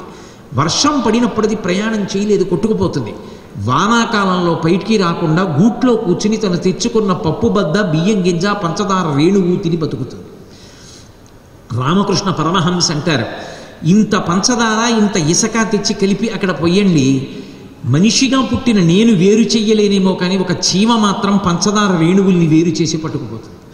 ఒక హంస పాలని నీటిని కలిపి అక్కడ పెడితే పాలు తాగి నీరు విడిచిపెడుతుంది. చీమని చూసి కష్టపడి బ్రతకడం నేర్చుకోవాలి. ధీరుభాయ్ అంబానీ ఒక క్షణం వృధా చేయలేదు జీవితంలో. నియమబద్ధమైనటువంటి జీవితం. చాలామంది మీ పిల్లల్ని ఉద్దేశించి మీరు తప్పు అన్న మాట నేను అంటలేదు. ఏదైనా సరే ఎక్కడికైనా బయలుదేరాలి అంటే ఒక ప్రణాళిక ఉండాలి. నేను ఇన్ని గంటలకి సభకి చేరాలి అంటే ఎంతసేపు ప్రయాణం చెయ్యాలి, ఖచ్చితంగా అన్ని గంటల అన్ని నిమిషాలకి బయలుదేరాలి. లేకపోతే ఎంత వ్యాయామం చెయ్యండి, ప్రతి దానికి మీరు ఆయాసపడుతూ పరుగులు తీస్తూ వెళ్ళడం అలవాటు చేసుకుంటే 10 గంటలకి వెళ్ళాలంటే అరగంట ప్రయాణం ఉందని తెలిసి 10 నిమిషాలు తక్కువ 10కి ఎందుకు బయలుదేరాలి? బయలుదేరిన దగ్గర నుంచి వెహికల్ యొక్క హారన్ మీద బొటనవేలు ఎందుకు పెట్టాలి? ఎందుకంత స్పీడ్గా 2 వీలర్ డ్రైవ్ చేయాలి? 2 వీలర్ డ్రైవ్ చేస్తూ సెల్ ఫోన్ ఎందుకు మాట్లాడాలి? నీకు 2 మనసులు లేవు, ఒక్క మనస్సే ఉంది. ఆ మనసు వింటున్న దాని మీద ఉంటుందా, ఎదురుగుండా పరిగెత్తే కుక్క పిల్ల మీద ఉంటుందా? ప్రమాదం అనేది ఎంతసేపట్లో జరగాలి? నేను మొన్న విశాఖపట్నం నుంచి కారులో వచ్చేస్తున్నాను. రోడ్డు డివైడరు మధ్యలో పెద్దది ఉంది హైవే మీద, దాని మీద గన్నేరు చెట్లు పెంచారు. ఓ గన్నేరు చెట్టులో ఒక ఆవు పడుకుని ఉంది. ఎవరికి తెలుస్తుంది? కారు స్పీడ్గా వచ్చేస్తోంది. ఎవరో ఒక ఆతతాయి అలా వెళ్ళిపోతున్నవాడు ఆ ఆవుని చేతిలో ఉన్న కర్రతో ఇలా అన్నాడు. అది ఎగిరి ఒక్క దూకు దూకింది. 100 కిలోమీటర్ల స్పీడ్తో వస్తున్నటువంటి కారు ముందు ఒక్క దూకిన కారు చూసి అడిగిపోయాడు డ్రైవర్. కారుని గుద్ది పక్కకు పడిపోయిందా, వెనక లారీ వస్తుంది. ఇవాళ కీర్తిశేషుడు కోటేశ్వరరావు అయి ఉండేవాడిని. కానీ ఆ క్షణంలో ఆ ఆవు ఒక్క దూకి వెళ్ళిపోయింది. అది ఇక మన ప్రమేయంతో రక్షించుకునేది కాదు, ఈశ్వరానుగ్రహంతో బయటపడ్డాం. ఎంతో జాగ్రత్తగా ప్రణాళికాబద్ధమైన జీవితం గడుపుతుంటేనే ప్రమాదాలు అలా ఉంటాయి. ఇక ప్రతి దానికి సమయాన్ని పాటించకుండా, ఇన్ని గంటలకి వెళ్ళాలి అంటే అన్ని గంటలకి వెళ్లకుండా, దానికి సిద్ధంగా తయారు కాకుండా, అన్నిటికీ ఆయాసపడిపోయి వాచి చూసుకుని పరుగులెత్తి స్పీడ్గా డ్రైవ్ చేసి కంగారు పడిపోయి చెమట్లు పట్టి ఎలాగో అలా వెళ్ళి అక్కడ కూర్చుని ఉద్వేగంలో గుర్తు రాక సమయం పోయి ఎందుకు అలా ఉండాలి? Is not the tension detrimental to your health? ప్రశాంతంగా హాయిగా ఉండడం అనేటటువంటిది మనిషి జీవితంలో అలవాటు కావాలి. ప్రణాళికాబద్ధమైనటువంటి జీవనం. రేపటి రోజు నాకు ఏ కార్యక్రమాలు ఉన్నాయి, ఎన్ని గంటలకి నేను లేవాలి, ఎన్ని గంటలకి వెళ్ళాలి, ఎంతసేపు మాట్లాడాలి, దేని గురించి మాట్లాడాలి, ఎంతసేపు ప్రయాణం చెయ్యాలి, ఎక్కడ ఏం చెయ్యాలి, దేని గురించి అయినా సరే ఒక ప్రణాళిక లేనటువంటి వ్యక్తి జీవితంలో వృద్ధిలోకి రాలేడు. నేను గొప్పకి మీతో చెప్తున్నాను అనుకోకండి. నేను మీ దగ్గరికి రావడానికి ముందు దేవాలయ దర్శనానికి వెళ్ళాను. నేను మీ నిర్వాహకులను అడిగింది ఏమిటంటే, ఖచ్చితంగా సమయానికి మాత్రం నేను సభకి వెళ్ళిపోవాలి. ఎందుకని అంటే సభకి లేటుగా వెళ్ళి పిల్లలకి నేను టైం ప్లానింగ్ గురించి చెప్పడానికి అర్హతని కోల్పోతాను. టైంకి నేనే వెళ్ళకపోతే పిల్లలకి శీలవైభవం గురించి ఏం చెప్తాను? నేను వెళ్ళిపోతాను. అందుకని ఎన్ని గంటలకు వెళ్ళాలో చూసుకోండి అని చెప్పాను. మీ నిర్వాహకులు కూడా అంత క్రమశిక్షణగానూ తీసుకొచ్చారు. అంత చక్కటి ప్రణాళిక ఇచ్చారు. మీరు ఇంటికి బయలుదేరండి, ఇన్ని గంటలకి రండి, ఇంతసేపు మాట్లాడండి. నా గొప్పకని నేను చెప్పట్లేదు. జీవితంలో సమయం గురించినటువంటి ప్రణాళిక ఉండాలి. ధీరుభాయ్ అంబానీ కష్టపడ్డాడు. 50,000 రూపాయలతో జీవితం ప్రారంభించాడు. బజ్జీలు అమ్మి వ్యాపారం మొదలుపెట్టాడు. ఒక స్కూల్ టీచర్ కొడుకు. ఇవాళ అంబానీస్ భారతదేశ ఆర్థిక వ్యవస్థకంతటికీ కూడా మూల స్తంభాలుగా నిలబడ్డాడు. జిఆర్డి టాటా ఎంత గొప్ప జీవితం మహానుభావుడిది. ఒకానొకప్పుడు బాంబేలో ఉగ్రవాదుల దాడికి తాజ్ హోటల్ దెబ్బతింటే, ఆ హోటల్లో దెబ్బతిన్నప్పుడు ఆయన హోటల్లో ఉగ్రవాదుల దాడిలో చనిపోయినటువంటి ప్రతి ఉద్యోగి యొక్క అంత్యేష్టి సంస్కారానికి ఆయన శ్మశానానికి వెళ్ళాడు. మనీ ఆర్డర్ ద్వారా డబ్బులు పంపించాడు. ఆఖరికి ఒక్క హోటల్లో తన దగ్గర పనిచేసేవాళ్ళు కాదు, బాంబేలో ఆ రోజు విస్ఫోటనంలో చనిపోయిన తోపుడు బళ్ళ వాళ్ళకి కూడా ఆయన పరిహారం ప్రకటించాడు. ఆఖరికి ఒక చిన్న పిల్ల దెబ్బతింటే కొన్ని లక్షలు ఖర్చు పెట్టి వైద్యం చేయించాడు. క్రమశిక్షణ. దేశం కోసం బ్రతకడం అంటే వాళ్ళని చూసి నేర్చుకోవాలి. ఒక చిన్న విషయం దెబ్బతింటే జీవితంలో మృత్పిండంలా కింద పడిపోకూడదు, మళ్ళీ ఉత్సాహంగా పైకి లేవాలి. దేని కొరకు రామాయణం చదవాలి? రాముడి జీవితం వడ్డించిన విస్తరి కాదు. ఆయన జీవితం అంతా కష్టాలే. అన్ని కష్టాలు పడ్డా ధర్మము అన్న 2 అక్షరాలు మాత్రం జీవితంలో విడిచిపెట్టలేదు. రామో విగ్రహవాన్ ధర్మ. తను నమ్మిన ధర్మాన్ని అలాగే పట్టుకున్నాడు. అందుకే చిట్ట చివర రాముడు అంటే మనుష్యులకందరికీ ఆదర్శప్రాయుడు అయ్యాడు.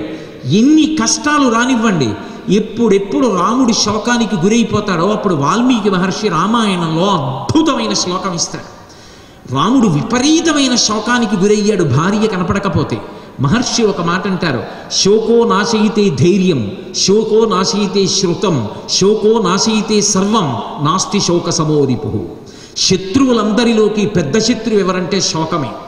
ఎప్పుడైనా సరే నేను ఇది సాధించలేకపోయాననే మనిషి దుఃఖానికి వశుడైపోయాడా ఇక వాడు వృద్ధిలోకి రాడు. శోకో నాశయితే ధైర్యం. శోకం మొట్టమొదట ధైర్యాన్ని పోగొట్టేస్తుంది. శోకము అంత ముందు విన్న మంచి మాటలు మరిచిపోయేటట్టు చేస్తుంది. శోకము వలన ఇక మనిషి వృద్ధి రాకుండా పడిపోతాడు. ఏ మనిషి సాధించగలడు అంటే ఉత్సాహో బలవాన్నార్యా నాస్తుత్యాహత్పరం బలం సోత్సాహస్యాస్తి లోకేస్మిన్ నకించిదపి దుర్లభం అంటారు మహర్షి. ఎవడు నిరంతరము ఉత్సాహంతో ఉంటాడో వాడు సాధించలేనిది అన్నది జీవితంలో ఉండదు.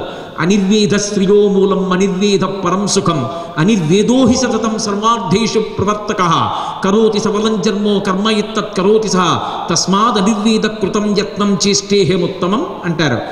మనసు నిర్వేదాన్ని పొందకూడదు. ఎప్పుడూ నిరాశావాదంతో ఉండకూడదు. ఏదో ఇంగ్లీష్లో ఒక ప్రొవర్బ్ చెప్తారు, 2 men look through the same bars, one at the stars and one at the mud. ఇద్దరు వ్యక్తులు ఒకే కిటికీలోంచి చూస్తున్నారు. ఒకడు ఆకాశంలో వెలుగుతున్న పౌర్ణమి నాటి చంద్రబింబాన్ని చూస్తున్నాడు, ఒకడు అదే కిటికీ ఊచల్లోంచి ఎదురుగుండా ఉన్నటువంటి బురద చూస్తున్నాడు. మనిషి ఆశావాది అయి పైకి లేచే ప్రయత్నం చెయ్యాలి. అందుకే అబ్దుల్ కలాం గారు అంటారు, ఫెయిల్ అనేటటువంటి మాట నీ జీవితంలో నిరాశకి కారణం కాకూడదు. ఆయన ఒక కొత్త డెఫినిషన్ చెప్పాడు మహానుభావుడు. ఎంత ఆప్టిమిస్టిక్ థింకింగ్ అండి. ఫెయిల్ అన్న మాటకు అర్థం ఇక నువ్వు పనికిరావు అని కాదు. FAIL, ఫెయిల్ అంటే it is the first attempt in learning. నేర్చుకోవడంలో ప్రథమ ప్రయత్నం అంతే. ప్రథమ ప్రయత్నంలో నువ్వు నేర్చుకోకపోయి ఉండవచ్చు. అంత మాత్రం చేత నువ్వు పనికిరాని వాడివని ఎవరన్నారు? ఒకానొకప్పుడు అమితాబ్ బచ్చన్ రికార్డింగ్కి వెళ్తే ఆయన వాయిస్ సూట్ అవ్వదు అని డిస్క్వాలిఫై చేశారు. ఒకానొకప్పుడు MS సుబ్బలక్ష్మి గారి లాంటి మహాతల్లి యొక్క కంఠం పాడడానికి అంత యోగ్యమైన కంఠం కాదు అన్నారు. కానీ వాళ్ళు నిరాశావాదానికి గురయ్యారా? అదే అమితాబ్ బచ్చన్ ఇవాళ ఎంత ప్రఖ్యాతి వహించాడు, ప్రపంచ ప్రఖ్యాతమైనటువంటి నటుడయ్యాడు. ఆయన కంఠం వినపడితే అదొక ప్రత్యేకమైన కంఠం అని దేశం ఆరాధిస్తుంది. కష్టాలకి విచలితులైపోలేదు ఎవ్వరు, మళ్ళీ బంతిపైకి లేచినట్టు లేచారు. ఇవాళ ఎవరి కంఠం వినపడితే మనందరం కన్నులు మూసుకొని ఆపాత మధురమని ఆస్వాదిస్తామో, ఆ ఘంటసాల వెంకటేశ్వరరావు గారు జీవితంలో పొందినటువంటి కష్టాలు చదివితే అనంతం. కనీసం సాయంకాలం వేళ 4 ఇళ్లకు ముందుకు వెళ్ళి అమ్మా మాధవ కబళం తల్లి అని అడగడానికి చేతిలో పాత్ర కూడా ఉండేది కాదు. సంగీతం నేర్చుకోవాలని విజయనగరం వెడితే విజయనగరం సంగీత పాఠశాలలో చదువుకుంటూ కనీసం వసతి గృహంలో ఉండడానికి అవకాశం లేకపోతే, రాత్రివేళ అన్నం తినడానికి అప్పటికే వారాలు చెప్పుకున్న పిల్లలు ఎక్కువ మంది అయిపోతే, అన్నం పెట్టేవాళ్ళు లేకపోతే, 10 ఇళ్ల ముందుకు వెళ్ళి అన్నం అడగడానికి పాత్ర చేతిలో లేకపోతే ఉత్తరీయాన్ని చాపి అమ్మా మాధవ కబళం తల్లి అని అడిగాడు మహానుభావుడు. ఏ తల్లి నా ఉత్తరీయంలో కబళం వేసిందో ఆమె నా తల్లి అని చెప్పుకున్నాడు. ఒకరు మాగాయ ముద్ద పడేశారు, ఒకరు వంకాయ కూర పడేశారు, ఒకరు అన్నం పడేశారు. పులుసు ఎక్కడ పోయానయ్యా అందో తల్లి. అమ్మా అన్నంలోనే పోయమ్మా అన్నాడు. ఆ పులుసు అందులో పోసింది. అదే 4 అంచులు కలిపి మూట కట్టుకుని బయట చెట్టు కిందకెళ్ళి ఆ ఉత్తరీయాన్నే పరుచుకుని మాగాయ ఆవకాయ పులుసు కలిసిపోయిన అన్నం తిని గంధర్వగానం పాడాడు.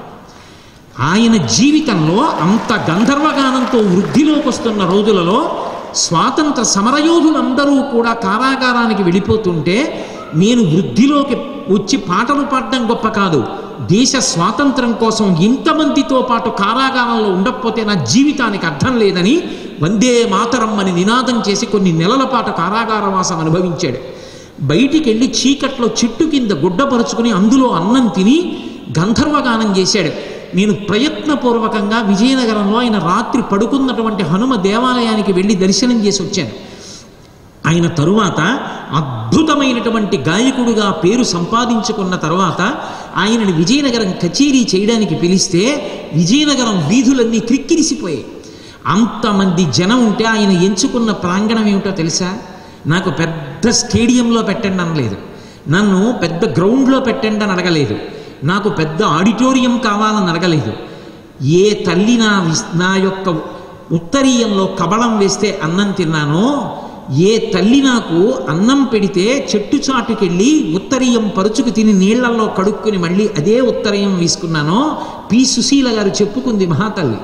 ఘంటసాల గారు సంగీత విద్యాలయంలో పాటలు నేర్చుకునే రోజుల్లో వాళ్ళ ఇంట్లో రేడియో పెట్టి పాటలు సుశీల గారు వింటుంటే, ఆవిడప్పటికి కొంత ఐశ్వర్యం ఉన్న ఆవిడ పాటలు వింటుంటే వాళ్ళ ఇంటికి వెళ్ళి ఘంటసాల వెంకటేశ్వరరావు గారు నేల మీద కూర్చుని రేడియోలో పాట వింటుండేవారు. అంత కష్టపడ్డ వ్యక్తి, అంత కష్టపడి పైకొచ్చిన ఆయన విజయనగరంలో కచేరీ చేయవలసి వస్తే నేనింత పేదవాణ్ణి అని చెప్పుకోవడానికి సిగ్గుపడలేదు. మహాత్ముల జీవితాలు అలా ఉంటాయి. తను ఎక్కడి నుంచి వచ్చాడో అది చెప్పుకోవడానికి సిగ్గుపడకూడదు. అలా అయితే మీరు మహాత్మా గాంధీ గారి జీవిత చరిత్ర చదవండి. తాను చేసిన తప్పులు చెప్పుకోవడానికి గాంధీ గారు సిగ్గుపడలేదు. ఎవరి కోసం? నేను ఏ పొరపాటు చేశానో అది నా దేశ ప్రజలు చేయకూడదు, బిడ్డలు చేయకూడదు, వాళ్ళు వృద్ధిలోకి రావాలి, అందుకిచ్చాడు జీవిత చరిత్ర మహానుభావుడు. నేను చిన్నప్పుడు వ్యాయామం చేయలేదు, తర్వాత ఇబ్బందులు పడ్డా. మీరు ఆ పని చేయకండి, మీరు వ్యాయామం చెయ్యండి అని దేశ ప్రజల పిల్లలందరికీ ఆయన ప్రత్యేకంగా అపీల్ చేసి చెప్పుకున్నాడు. వెంకటేశ్వరరావు గారు ఆ విజయనగరంలో తాను ఏ హనుమ దేవాలయంలో రాత్రివేళ పడుకునేవారో ఆ దేవాలయం ముందే వేదిక నిర్మాణం చేస్తే అక్కడే కూర్చుని కచేరీ చేశారు. ఈ గుడిలో నేను పడుకున్నానని చెప్పుకున్నారు. ఇదే మద్రాస్ పట్టణంలో ఉండడానికి ఇల్లు లేకపోతే రాత్రి పార్కుకి వెళ్ళి పడుకోవలసి వస్తే, కొత్తగా పెళ్ళయింది, భార్య భర్త పక్క పక్కనే ఆ పెద్ద సిమెంటు బెంచీ మీద పడుకుంటే రాత్రి పార్కులో ఒప్పుకోరని భార్య పక్క సిమెంటు బెంచీ మీద పడుకుంటే తాను యూతల సిమెంటు బెంచీ మీద పడుకున్నారు. 4 రూపాయలు సంపాదించుకుని ఓ కారు కొనుక్కుంటే మొట్టమొదట గురువు గారిని ఎక్కించి తీసుకొచ్చి ఇంట్లో సేవించారు. నేను ఒక 2 సంవత్సరాల క్రితం ఉపన్యాసాలకు వచ్చినప్పుడు ఘంటసాల గారి భార్య గారు ఉపన్యాసానికి వచ్చారు. నాకు ఆ తల్లిని నేను ఉపన్యాసం చెప్పడానికి వేదిక మీదకి ఎక్కేసిన తర్వాత చూశాను. క్రిందకు వచ్చిన తర్వాత నాకు అవలేదు ఆవిడ్ని కలవడం. నిజంగా వాళ్ళు మకుటాయమానమైనటువంటి జీవితాలు, ఎంతంత కష్టపడ్డారో, దేశం కోసం ఎంత వెంపర్లాడారు. ఒక పొట్టి శ్రీరాములు గారి జీవితం చదవండి, ఎంత గొప్ప సేవకుడు. మహాత్మా గాంధీ గారు ముందు నడిచి వెడుతుంటే అందరూ వెనక నడిచేవారు, పొట్టి శ్రీరాములు గారు ఒక్కడు ముందు నడిచేవాడు. వెనకనున్న వాళ్ళు అడ్డొచ్చి గాంధీ గారి కన్నా ముందు నడుస్తాయేమిటి, వెనక్కెళ్ళు అన్నారు. గాంధీ గారు భుజం మీద తట్టి అన్నారు, మిగిలిన వాళ్ళల్లా కారు పొట్టి శ్రీరాములు, నియమబద్ధమైన జీవితం ఉన్నవాడు, నా కోసమే బ్రతుకుతున్నవాడు, ముందు నడవనివ్వండి అన్నారు. నిజంగా ఆయన జీవితం అంతే. గాంధీ గారు ఏం చెప్పారో దానికోసమే బతికారు, దానికోసమే శరీరం వదిలేశారు. అంతటి మహానుభావం. శరీర త్యాగం చేయడానికి కూడా వాళ్ళు వెనకాడలేదు. ఒక విషయాన్ని నమ్మడం, ఒక ఉత్తమ సంకల్పం చేయడం గొప్ప కాదు, ఆ సంకల్పాన్ని సాధించడానికి వచ్చేటటువంటి ఉద్దాన పతనములను తట్టుకోవడం, ఆ ఎగుడు దిగుళ్లలో ప్రయాణం చెయ్యగలగడం, ఊంచుకోవడం గొప్ప. అలా ఊంచుకోవాలి అంటే మనిషి జీవితంలో నేర్చుకోవలసినది మంచి మాటలు వినడం నేర్చుకోవాలి. ఎక్కడ మంచి మాట వినపడనివ్వండి, వినాలి. ఎవరు నోరు విప్పినంత మాత్రం చేత కొన్ని కోట్ల మంది వినేవారో, ఎవరు ఇవాళ సాయంకాలం అనుగ్రహ భాషణం చేస్తే మరునాడు దాదాపు 150 భాషలలోకి ఆయన అనుగ్రహ భాషణం అనువాదం అయ్యేదో, అంతటి నడిచి వెళ్ళినటువంటి శంకర భగవత్పాదులని పేర్గాంచినటువంటి కామకోటి పీఠాధిపత్యం వహించిన చంద్రశేఖరేంద్ర సరస్వతి మహాస్వామి వారి దగ్గరికి ఒకానొకప్పుడు ఒక వ్యక్తి వెళ్ళి, మిమ్మల్ని జగద్గురువు అని సంబోధించడానికి పరిపూర్ణంగా అర్హులు, మిమ్మల్ని జగద్గురు చంద్రశేఖరేంద్ర సరస్వతి మహాస్వామి అని పిలవాలనుకుంటున్నాం, పిలవమా అన్నాడు. ఆయన అన్నారు, తప్పకుండా పిలవచ్చు, నేను జగద్గురు చంద్రశేఖరేంద్ర సరస్వతి స్వామిని. ఇందుచేత జగద్గురు అన్న మాట బహువ్రీహి సమాసంగా అన్వయం అవుతుంది. జగత్తంతా గురువుగా కలిగిన వాడు. నేను జగత్తుకి గురువుని కాను, ఈ జగత్తంతా నాకు గురువు, కాబట్టి నేను జగద్గురువుని అన్నారు. విద్యా దదాతి వినయం. 4 అక్షరాలు వచ్చినది 10 మందిని గౌరవించడానికి. నేను ఏవో కొన్ని విషయాలు చదివి ఉండొచ్చు, నేను చదువుకున్న 2 పుస్తకాలు చూసి ఇంత చదువుకున్నానని ఇలా గుండెల మీద చెయ్యేసుకుంటే నా కన్నా దుర్మార్గుడు అహంకారి ఇంకొకడు ఉండడు. ఒక గ్రంథాలయంలోకి వెళ్ళి నిలబడితే నాకున్నది ఎంత తక్కువ జ్ఞానమో అర్థమవుతుంది. ఒక పెద్ద గ్రంథాలయంలోకి వెళ్ళి నేను నించున్నాను అనుకోండి, అందులో నేను చదివిన పుస్తకాలు ఎన్ని, సమాజంలో ఉన్నటువంటి విద్యలలో నాకు వచ్చినవి ఎన్ని. ఒక శిల్పశాస్త్రం నాకు వచ్చా, ఒక వేదాలన్నీ నేను చదివానా, ఉపనిషత్తులన్నీ చదివానా, భాష్యాలన్నీ చదివానా, ప్రకరణ గ్రంథాలన్నీ నేను చదివానా, అర్థశాస్త్రం మొదలైన వాటిలో నిష్ణాతులు ఉన్నారు. ఇందాక నేను అక్కడ కూర్చుంటే ఐఐటి చెన్నైలో ఫిజిక్స్కి హెడ్ ఆఫ్ ది డిపార్ట్మెంట్ ఆయన ఎంత అతిశయంతో ఉండాలి నిజంగా. నేను ఏ పాటి ఆయన ముందు, నేను ఆయనంత చదువుకున్నవాడిని కాను, కానీ ఆయన నా దగ్గరికి వచ్చి ఊంగి కాళ్ళకి నమస్కారం చేశారు. నేను ఆయన యొక్క వినయానికి, ఆయన యొక్క సంస్కారానికి ముగ్ధుడైపోయాను. వీడు నా ముందు ఏ పాటివాడు, వీడికి నేను నమస్కారం చేయడమా అని కూడా ఆయన భావన చేయొచ్చు. కానీ ఆయన అలా అనుకోలేదు. ఆయన నాలో ఏదో ఒక్క విభూతిని చూశారు, ఒక్క విభూతి చూసి కాళ్ళకి నమస్కారం చేశారు. మహానుభావ, అందుకు కదా ఇంత గొప్పవారయ్యారనుకున్నారు. మనిషి ఇలా నిలబడడం గొప్ప కాదు, ఇలా వంగడం గొప్ప జీవితం. విద్యా దదాతి వినయం. చదువు అన్న మాటకు అర్థం ఏంటంటే నాకిన్ని వచ్చు అనడం కాదు, నాకు రానివెన్నో అనడం గొప్ప. అందుకే ఎన్నో శాస్త్రాలు చదువుకున్న వాళ్ళు కూడా నాకేమొచ్చు అని ఆగిపోయారు. ఎందువల్ల? ఏదో పర్వతాల గురించి అంతా చదువుకున్నవాడు, భూగోళ శాస్త్రం అంతా చదువుకున్నవాడు, అంతా చదువుకి నాకు ఇన్ని వచ్చని ఆఖరణ అంటాడు. నేను ఇన్ని పర్వతాల గురించి చదివాను, ఇన్ని రకాల నేల గురించి చదివాను, ఇన్ని రకాల మైదానాల గురించి చదివాను, ఇన్ని రకాల పీఠభూముల గురించి చదివాను. అసలు ఇన్ని పర్వతాలు, ఇన్ని మైదానాలు, ఇన్ని పీఠభూములు, ఇన్ని సముద్రాలు, ఇన్ని నదులు సృష్టించిన పరమాత్మ ఇంకెంత గొప్పవాడు అని ఆయన చదువు ఆయన ముందు మోకరిల్లడానికి పనికొచ్చింది. అప్పుడు చదివించిరి ననుగురువులు చదివితి ధర్మార్థ ముఖ్య శాస్త్రంబులునే చదివినవి కలవు పెక్కులు చదువులలో మర్మమెల్ల చదివితి తండ్రి అంటాడు ప్రహ్లాదుడు. అది చదువు. అటువంటి చదువు సంస్కారముతో కలిసి ఉంటుంది. సంస్కారము లేని చదువు జ్ఞాన కలునిలోని శారదయువోలే అంటారు పోతన గారు. ఎంత చదువుకున్నా సంస్కారము లేనినాడు ఆ చదువు 10 మందికి పనికొచ్చేటటువంటి చదువు కాదు. తన యొక్క తండ్రి ఎంత కష్టాల్లోంచి వచ్చాడో చెప్పడానికి సిగ్గుపడేటటువంటి కొడుకే కాదు. తాను ఎన్ని కష్టాల్లోంచి వచ్చాడో చెప్పుకోవడానికి ఇష్టపడనటువంటి వ్యక్తి శీలవంతుడు కానీ కాదు. ఒక తామర పువ్వు ఎప్పటికీ బురదలోనే పుడుతుంది. బురదలో తామర పువ్వు పుట్టినా అది తామర పువ్వు, దానిలో తేనె ఉంది అని తెలుసుకోలేవు. దానితోనే ఉన్న చాప, కప్ప, పీత, నత్త. కానీ అది బురదలో పుట్టిన తామర పువ్వు దాని గుండెల నిండా తేనె ఉందని తెలుసుకుంటుంది. పక్కన అరణ్యంలో ఉన్నటువంటి తుమ్మెద వెతుక్కుంటూ ఎగిరి వచ్చి వాలి దానిలో ఉన్నటువంటి తేనెని సారగ్రాహి అయి స్వీకరిస్తుంది. నువ్వు ఎక్కడ పుట్టావు, ఎక్కడ పెరిగావు, నువ్వెవరు ఇది కాదు. నువ్వు దేనిగా మారావు, ఏ గుణములను సంతరించుకున్నావు, ఉద్ధాన పతనములకు ఎదురొడ్డి ఎలా నిలబడ్డావు, ఎవరు నీకు ఆదర్శం. అందుకే మంచి స్నేహితుడిని స్వీకరించాలి. ఒక్కొక్కప్పుడు ఒక్కొక్క పుస్తకం నీకు మంచి స్నేహితుడు కావచ్చు. మంచి మాట వినడం రావాలి. వినడము అంటే అన్ని వేళలా ఉపన్యాసమే కావక్కర్లా. ఒక పుస్తకంలో ఒక విషయాన్ని ఒక ఆయన రచన చేశాడు అంటే ఆయన మాటలే నీకు చెప్తున్నట్టు.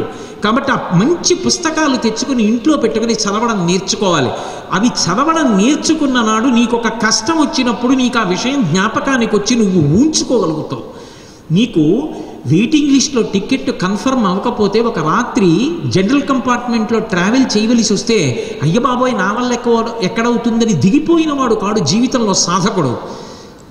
ఏది ఏమైనప్పటికీ నేను ఇచ్చిన మాట నిలబెట్టుకుని ఉపన్యాసానికి వెళ్ళడానికి జనరల్ కంపార్ట్మెంట్లో వెళ్ళిపోతానని నిలబడి వెళ్ళిన వాడు ఉన్నాడే, వాడికి ధైర్యం ఎక్కడి నుంచి వస్తుందంటే సీతమ్మ పడిన కష్టం కన్నా నేను పడింది కష్టమా?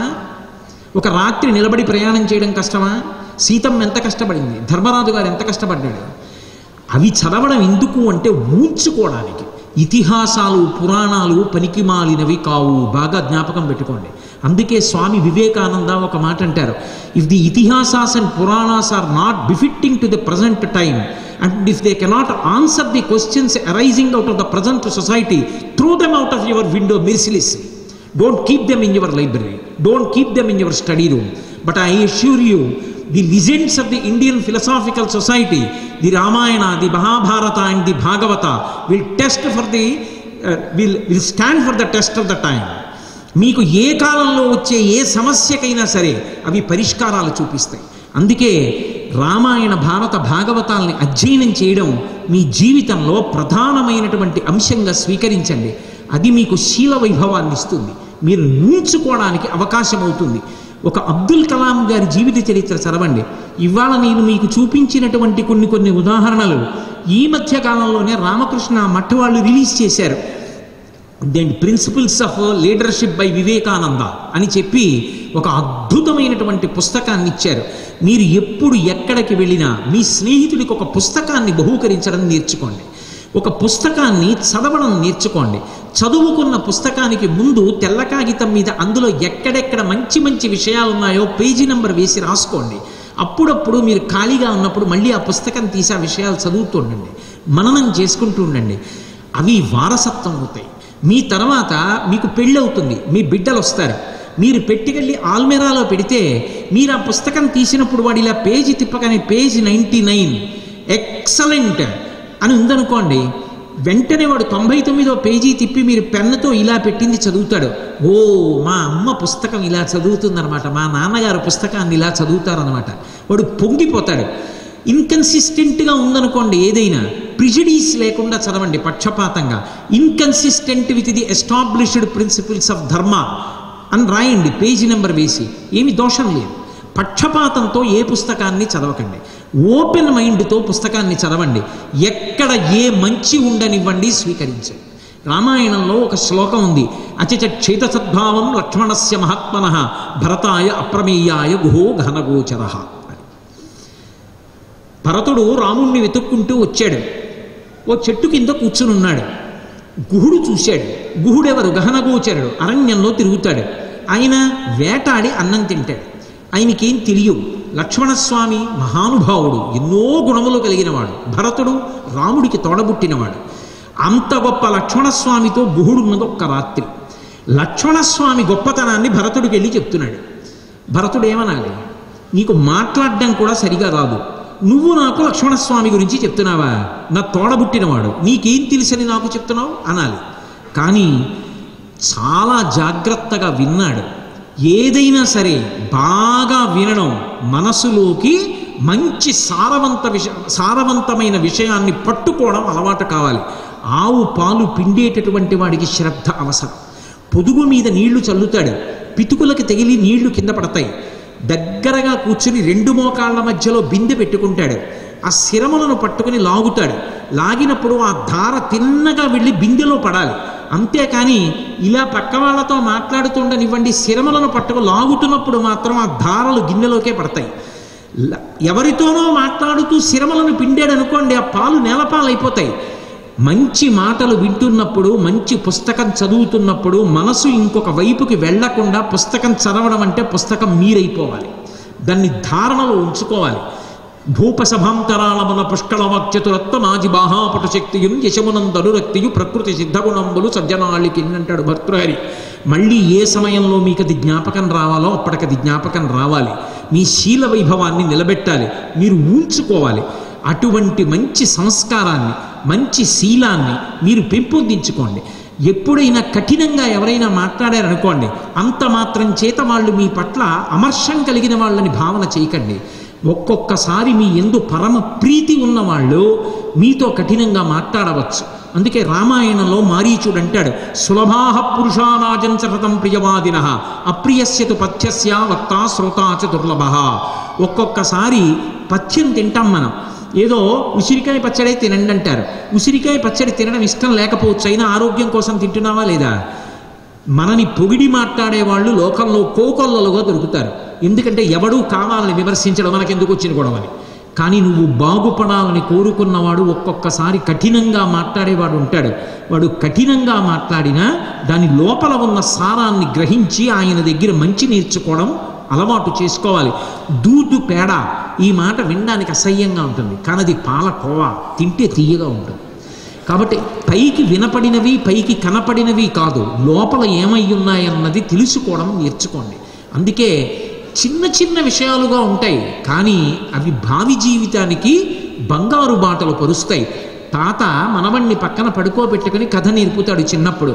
ఒరే, ఒక అరణ్యంలో నక్క ఉందిరా, ఓ కాకి ఉందిరా, కాకి మహా టక్కరిదిరా, నక్క అంతకన్నా టక్కరిదిరా. కాకి ఎక్కడి నుంచో మాంసం ముక్క తెచ్చింది, చెట్టు కొమ్మ మీద పెట్టుకుని తినబోతూ కొడుతోంది దాన్ని. నక్క చూసింది, ఆ నోట కరుచుకుని కాకి ఆ మాంసం ముక్కని పట్టుకుంది కదూ. నక్క వెళ్ళి కాకి బావా నువ్వెంత బాగా పాట పాడతావో అంది. నక్క బావ పొగిడిన పొగడ్తకి లొంగిపోయిన కాకి పాట పాడదామని కా అంది. ఆ చంపుటములు తెరుచుకోవడంలో మాంసం ముక్క కింద పడిపోయింది, నక్కెత్తుకుపోయిందిరా అంటాడు. మనవడు చప్పట్లు కొట్టి పడుకుంటాడు. ఇంకొంచెం వయసు వచ్చిన తర్వాత తాత దగ్గరికి వచ్చి, తాత చిన్నప్పుడు నువ్వు కథ చెప్తే తప్పట్లు కొట్టేవాడిని, ఏం కథ తాత అది? కాకి నక్కతో బావా అని మాట్లాడుతుందా మనుష్య భాషలో? తాతగారు మీరు ఏమిటంటే ఆ కథ చెప్పారని నాకు తెలియక ఊరికే సంతోషపడిపోయి తప్పట్లు కొట్టానంటాడు. అంటే తాత అంటాడు, ఒరే, నేను చెప్పినటువంటి కథ ఆ వయస్సుకు నీకు అలా హత్తుకోవాలని చెప్పారు. పొగిడే వాళ్ళందరూ కూడా నిజంగా నీ ఎందు గుణములు ఉన్నాయని పొగుడుతున్నారు అనుకుంటున్నావా? కాకి నోట్లో ఉన్న మాంసం ముక్క కోసం నక్క పొగిడింది, లేకపోతే కాకి పాట పాడడం ఏమిట్రా నిజం అనుకుని పాడి మాంసం ముక్క పోగొట్టుకుంది. రేపు పొద్దున్న భావి జీవితంలో నువ్వు ఐఏఎస్ అవ్వచ్చు, ఐపీఎస్ అవ్వచ్చు, ఐఎఫ్ఎస్ అవ్వచ్చు, ఎంఎస్ అవ్వచ్చు, లేదా ఐఐటి చెన్నై నుంచి ఒక పెద్ద ఇంజనీర్ వై నువ్వు ఒక్క సంతకం పెడితే ఫైల్ డిస్పోజ్ అయ్యి ₹1,00,00,000 ఫండ్స్ రిలీజ్ అవ్వచ్చు. నీ ఎదురుగుండా కూర్చుని నీతో పొగుడుతూ మాట్లాడిన వాడిని చూసి నువ్వు ఉబ్బిపోయి సంతకం పెట్టకూడదు. ఎందుకు మాట్లాడుతున్నాడో చూసి ఎంతవరకు గ్రహించాలో అంతవరకే గ్రహించడం అలవాటై ఉండాలి. ఇది నీకు జీవితాంతం గుర్తుండాలని కథ అప్పుడు అలా చెప్పాను రా అన్నాడు. కానీ తాత చెప్పిన కథ మనవడికి జీవితాంతం పనికొచ్చిందా లేదా? సారవంతమైన మాట ఎక్కడ ఉన్నా పట్టుకోండి. మంచి శీలంతో చక్కగా మీ అందరూ కూడా వృద్ధిలోకి రావాలని, భావి భారత నిర్మాణంలో మీరు ప్రధానమైన భాగస్వాములు కావాలని, ఈ సంస్థకి గొప్ప కీర్తిని మీరు ఆర్జించి పెట్టాలని, భగవంతుని యొక్క నిర్హేతుక కృపాకటాక్ష వీక్షణముల చేత మీకు అటువంటి శీల వైభవం కలగాలని మీ అందరి పనుపున నేను ఆ పరమేశ్వరుని యొక్క పాదములకు నా శిరసు తాటించి నమస్కరిస్తూ నేను మీకు చెయ్యాలనుకున్నటువంటి ఈ ప్రసంగాన్ని ఇక్కడతో పూర్తి చేస్తున్నాను. మీరు కొంతమంది విద్యార్థులు నాకు కొన్ని ప్రశ్నలు పంపించారు. నేను అందులో కొన్ని ప్రశ్నలు నా ఉపన్యాసంలో ఇప్పటికే జవాబుగా చెప్పేసి ఉన్నాను. మీరు పట్టుకోగలిగారో పట్టుకోలేకపోయారో నాకు తెలియదు. నాకు నిర్దేశించిన సమయంలో ఒక్క 10 నిమిషాలు నేను మిగల్చుకున్నాను. నిజానికి నాకు ఇచ్చిన సమయంలో కొంత భాగం పరిహరింపబడింది. అయినా నేను ఒక్క 10 నిమిషాలు 15 నిమిషాలు మాత్రం విహంగ వీక్షణంగా మీరు నన్ను నమ్మి కొన్ని ప్రశ్నలు పంపించినప్పుడు నేను వాటికి సమాధానం చెప్పకుండా వెళ్ళిపోకూడదు.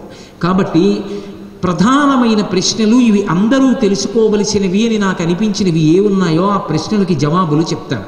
మీరు ఎవరు రాశారు అన్న దానితో నిమిత్తం లేదు, కానీ జవాబు చెప్పడం నా కర్తవ్యం. అందుకని నాకు వచ్చిన ప్రశ్నల్లో కొన్ని ప్రశ్నలకి జవాబులు చెప్తాను. మీరు దయచేసి వాటిని అవధరించవలసిందిగా ప్రార్థన. ఒక పిల్లవాడు అడిగాడు, విద్యార్థులు హాస్టల్లో ఉంటూ స్వధర్మానుష్ఠానం ఏ విధంగా చేయవచ్చు? త్రికాల సంధ్యావందనం లేక దీపారాధన, భోజన నియమాలు ఎంతవరకు నిష్టగా పాటించవచ్చు అని అడిగాడు. మంచి ప్రశ్న.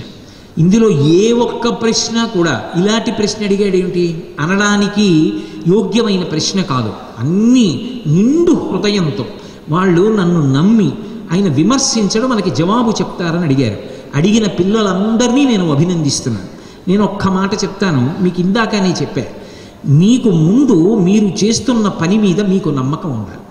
మీరు సంధ్యావందనం చేసుకుంటున్నారనుకోండి, మీరు సంధ్యావందనం చేస్తున్నప్పుడు ఆ చేస్తున్న సంధ్యావందనం మీ ఉద్ధరణకి హేతు అవుతుందన్న నమ్మకం మీకుంటే, పక్క పిల్లవాడు తెలియక అమాయకత్వంతో విమర్శించాడు అనుకోండి, దాన్ని ఎందుకు పట్టుకోవాలి?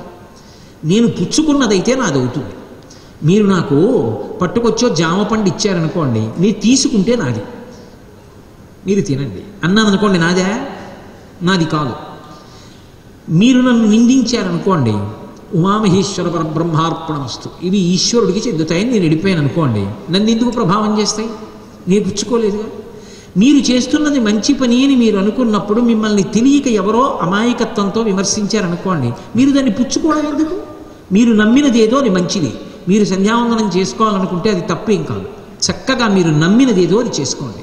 కొంతకాలానికి మీ స్నేహితుడికి అర్థమవుతుంది, ఓ వాడు నియమంగా నమ్ముకున్నది చేసుకుంటున్నాడు, కాబట్టి మనం కూడా దానికి సహకరించాలి అని అర్థమవుతుంది. ఇవాళ ఎయిర్పోర్ట్స్లో ముస్లిమ్స్కి నమాజ్ చేసుకోవడానికి ప్రత్యేకమైనటువంటి ప్రాంగణాలు కడుతున్నారు. నిజంగా అది అభినందించదగ్గ విషయం. వాళ్ళు వాళ్ళ మతంలో ఏం చెప్పబడిందో అది నియమబద్ధంగా సమయానికి చేద్దాము అని అనుకుంటున్నారు అంటే దాన్ని మనం ఎంత సంతోషంగా హర్షించాలి. ఎవరు ఏది నమ్మాడో అది చేస్తున్నప్పుడు దాన్ని మనం ఎంతో అభినందించవలసినటువంటి విషయం.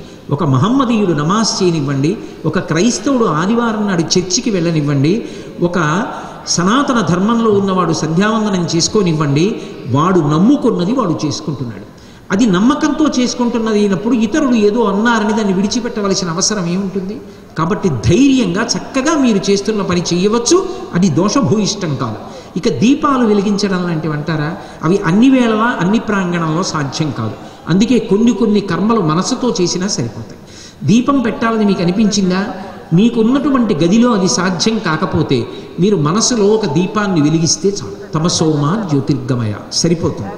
ఇక భోజన నియమాలు మొదలైనటువంటివి అన్ని వేళలా పాటించడం సాధ్యం కాకపోతే నేను మీతో ఒక్క మాట చెప్తున్నాను, జాగ్రత్తగా వినండి. అన్ని నియమాలు అన్ని వేళలా పాటించడం ఎప్పుడూ ఎవరికీ సాధ్యం కాదు. అందుకే ధర్మము అనేటటువంటిది, ఆచారము అనేటటువంటిది దేశకాలముల మీద ఆధారపడుతుంది. అప్పుడు మీరు ఇందుకు నేను ఇలా చేయవలసి వచ్చింది అని భగవంతుడితో మనసులో ఒక మాట చెప్పి మీరు ఆ ఆచారాన్ని పాటించినా మీకు వచ్చే దోషం ఉండదు. కాబట్టి మీరు దాని గురించి బెంగ పెట్టుకోక్కర్లా. విద్యార్థులు పాటించవలసిన సమయ పరిపాలన గురించి నేను ఇప్పుడే మీ అందరికీ మనవి చేశాను, సత్ప్రవర్తన వాటి గురించి. అలాగే కాలప్రవాహంలో చాలా మూఢనమ్మకాలు ఆచారం అనే పేరుతో వాడుకలోకి వచ్చాయి. ఈ రెండిటికి ఉన్న భేదాలు గురువుగారు మన దైనందిన పూజాదిక కర్మల్లో ఉదాహరణతో సహా విశదీకరించి తెలుప ప్రార్థన అని అడిగాడు ఒక పిల్లవాడు. మీరు ఇందులో తెలుసుకోవలసింది ఒక్కటే, ఆచారము అనేటటువంటిది మూఢాచారమా, దాని వెనక ఏదైనా ప్రయోజనముతో కూడుకున్నదై ఉన్నదా అన్నదాన్ని తెలుసుకోవాలి అంటే శాస్త్రాన్ని పరిశీలించడం, పెద్దల్ని ఆశ్రయించడం. నేను మీతో ఒక ఉదాహరణ చెప్తాను. ఒక దీపం పెట్టారనుకోండి మీరు, లేకపోతే ఒక నైవేద్యం పెట్టారనుకోండి, నైవేద్యం పెడితే అది మూఢాచారమా అని ఎవరో ఒకరు దాన్ని మూఢాచారం అన్నారు. అది మూఢాచారమా అని నన్ను అడిగారనుకోండి, నైవేద్యము ప్రాథమిక దశ. మీరు తినే ముందు ఈశ్వరుడికి చెప్పారు, ఆ నివేదన క్రమంగా జీవితమే నివేదనం అయిపోతుంది. నేను బయలుదేరుతున్నాను అనుకోండి, మనసులో సంకల్పం చేస్తా, ఈశ్వర ఐఐటి చెన్నైలో మాట్లాడడానికి వెళుతున్నాను, మీరు నన్ను అనుగ్రహించి వాళ్ళకి ఏది యుక్తమైన మాటో అది నా చేత పలికించండి. నివేదన, నేను ఆయనకి నివేదన చేసుకుంటున్నాను ఎక్కడికి వెడుతున్నాను. దీని తరువాత నేను వేరే కార్యక్రమంలోకి వెడతాను. వెళ్ళినప్పుడు ఆ కార్యక్రమంలో నేను ఎలా ప్రవర్తించాలో అలా ప్రవర్తించేటట్టుగా ఈశ్వర నన్ను అనుగ్రహించండి. చిట్ట చివర రాత్రి నిద్రపోయే ముందు, ఈశ్వర ఇవాళ కార్యక్రమాలన్నీ సంతృప్తిగా జరిగేటట్టు అనుగ్రహించారు, మీకు కృతజ్ఞత. కంటి నిండా నిద్ర పట్టి తెల్లవారేటప్పటికి ఉత్సాహంగా లేచేటట్టు అనుగ్రహించండి. నివేదన, ఆయనకి నివేదించారండి అంటారు. జీవితము నివేదన కావాలి, పటికి బెల్లం పలుకుల దగ్గర ఆగిపోకూడదు. కాబట్టి దాని గురించి ఏ విషయమైనా అంతే, దాన్ని తెలుసుకోకుండా మూఢాచారం అని పేరు పెట్టకూడదు. మీరు దాన్ని వదిలేద్దాం అనుకున్నప్పుడు మూఢాచారం అని పేరు పెట్టి వదిలిపెట్టడం మంచిది కాదు. అది మంచిదా కాదా తెలుసుకుని వదిలిపెట్టాలి. మీరు ఆవుని చంపేద్దాం అనుకున్నారనుకోండి, ఆవుని చెప్పి చంపేస్తే బాగుండదని పిచ్చి కుక్క అని పేరు చెప్పి చంపేయకూడదు. అది ఆవు అని తెలుసు, పిచ్చి కుక్కని పేరు పెట్టి చంపేస్తే గొడవ లేదని చంపేయకూడదు. అది ఆవు అని తెలుసున్నప్పుడు అది ఆవే అని వదిలిపెట్టాలి. అది ఆవే అని ముందు తెలిసి ఉండాలి. అది మూఢాచారమా లేదా నిజమైన ఆచారమా, అది మనని ఉద్ధరణలోకి తెస్తుందా, అది తెలుసుకున్న తర్వాత అది మౌఢ్యమైతే వదిలిపెట్టండి. కాదు, ఉద్ధరణ హేతువైతే పాటించండి. అది మౌఢ్యమా మంచిదా, నేను మీకు ఒక ఉదాహరణ చెప్పాను. అలాగే మీరు జీవితంలో ఏదైనా తెలుసుకునే ప్రయత్నం చేయండి. ఎన్నో గ్రంథాలు ఉన్నాయి, రామకృష్ణ మిషన్ వాళ్ళు అటువంటి గ్రంథాలు ఎన్ని అందిస్తున్నారో తెలుసుకోండి, ఆచరించండి. అది మీ శీల వైభవాన్ని పెంచుతుంది. అలాగే ఇందులో శ్రీరాముడు ధర్మస్వరూపుడు, అంతటి మహానుభావుడు ఒక రజకుని మాటలు విని సీతాదేవిని విడిచిపెట్టేశాడు. అలా శిక్షించడం సహజమా? వదిలిపెట్టే ముందు భార్యను అడగాలిగా.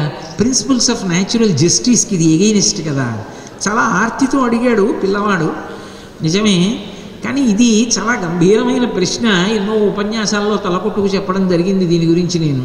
అయినా నేను ఒక్క మాట చెప్తాను, మీరు జాగ్రత్తగా వినండి. రాముడి ఔదార్యం ఎక్కడుందో చెప్పనా? మీరు పిల్లలు కాబట్టి నేను ఈ ఒక్క విషయాన్ని కొంచెం వివరంగా చెప్తా. రాముడికి తన భార్య తప్పు చెయ్యలేదన్న మాట స్పష్టంగా తెలుసు. ఆయన ఆవిడేదో అనుమానపడి అగ్నిప్రవేశం చేయించలేదు.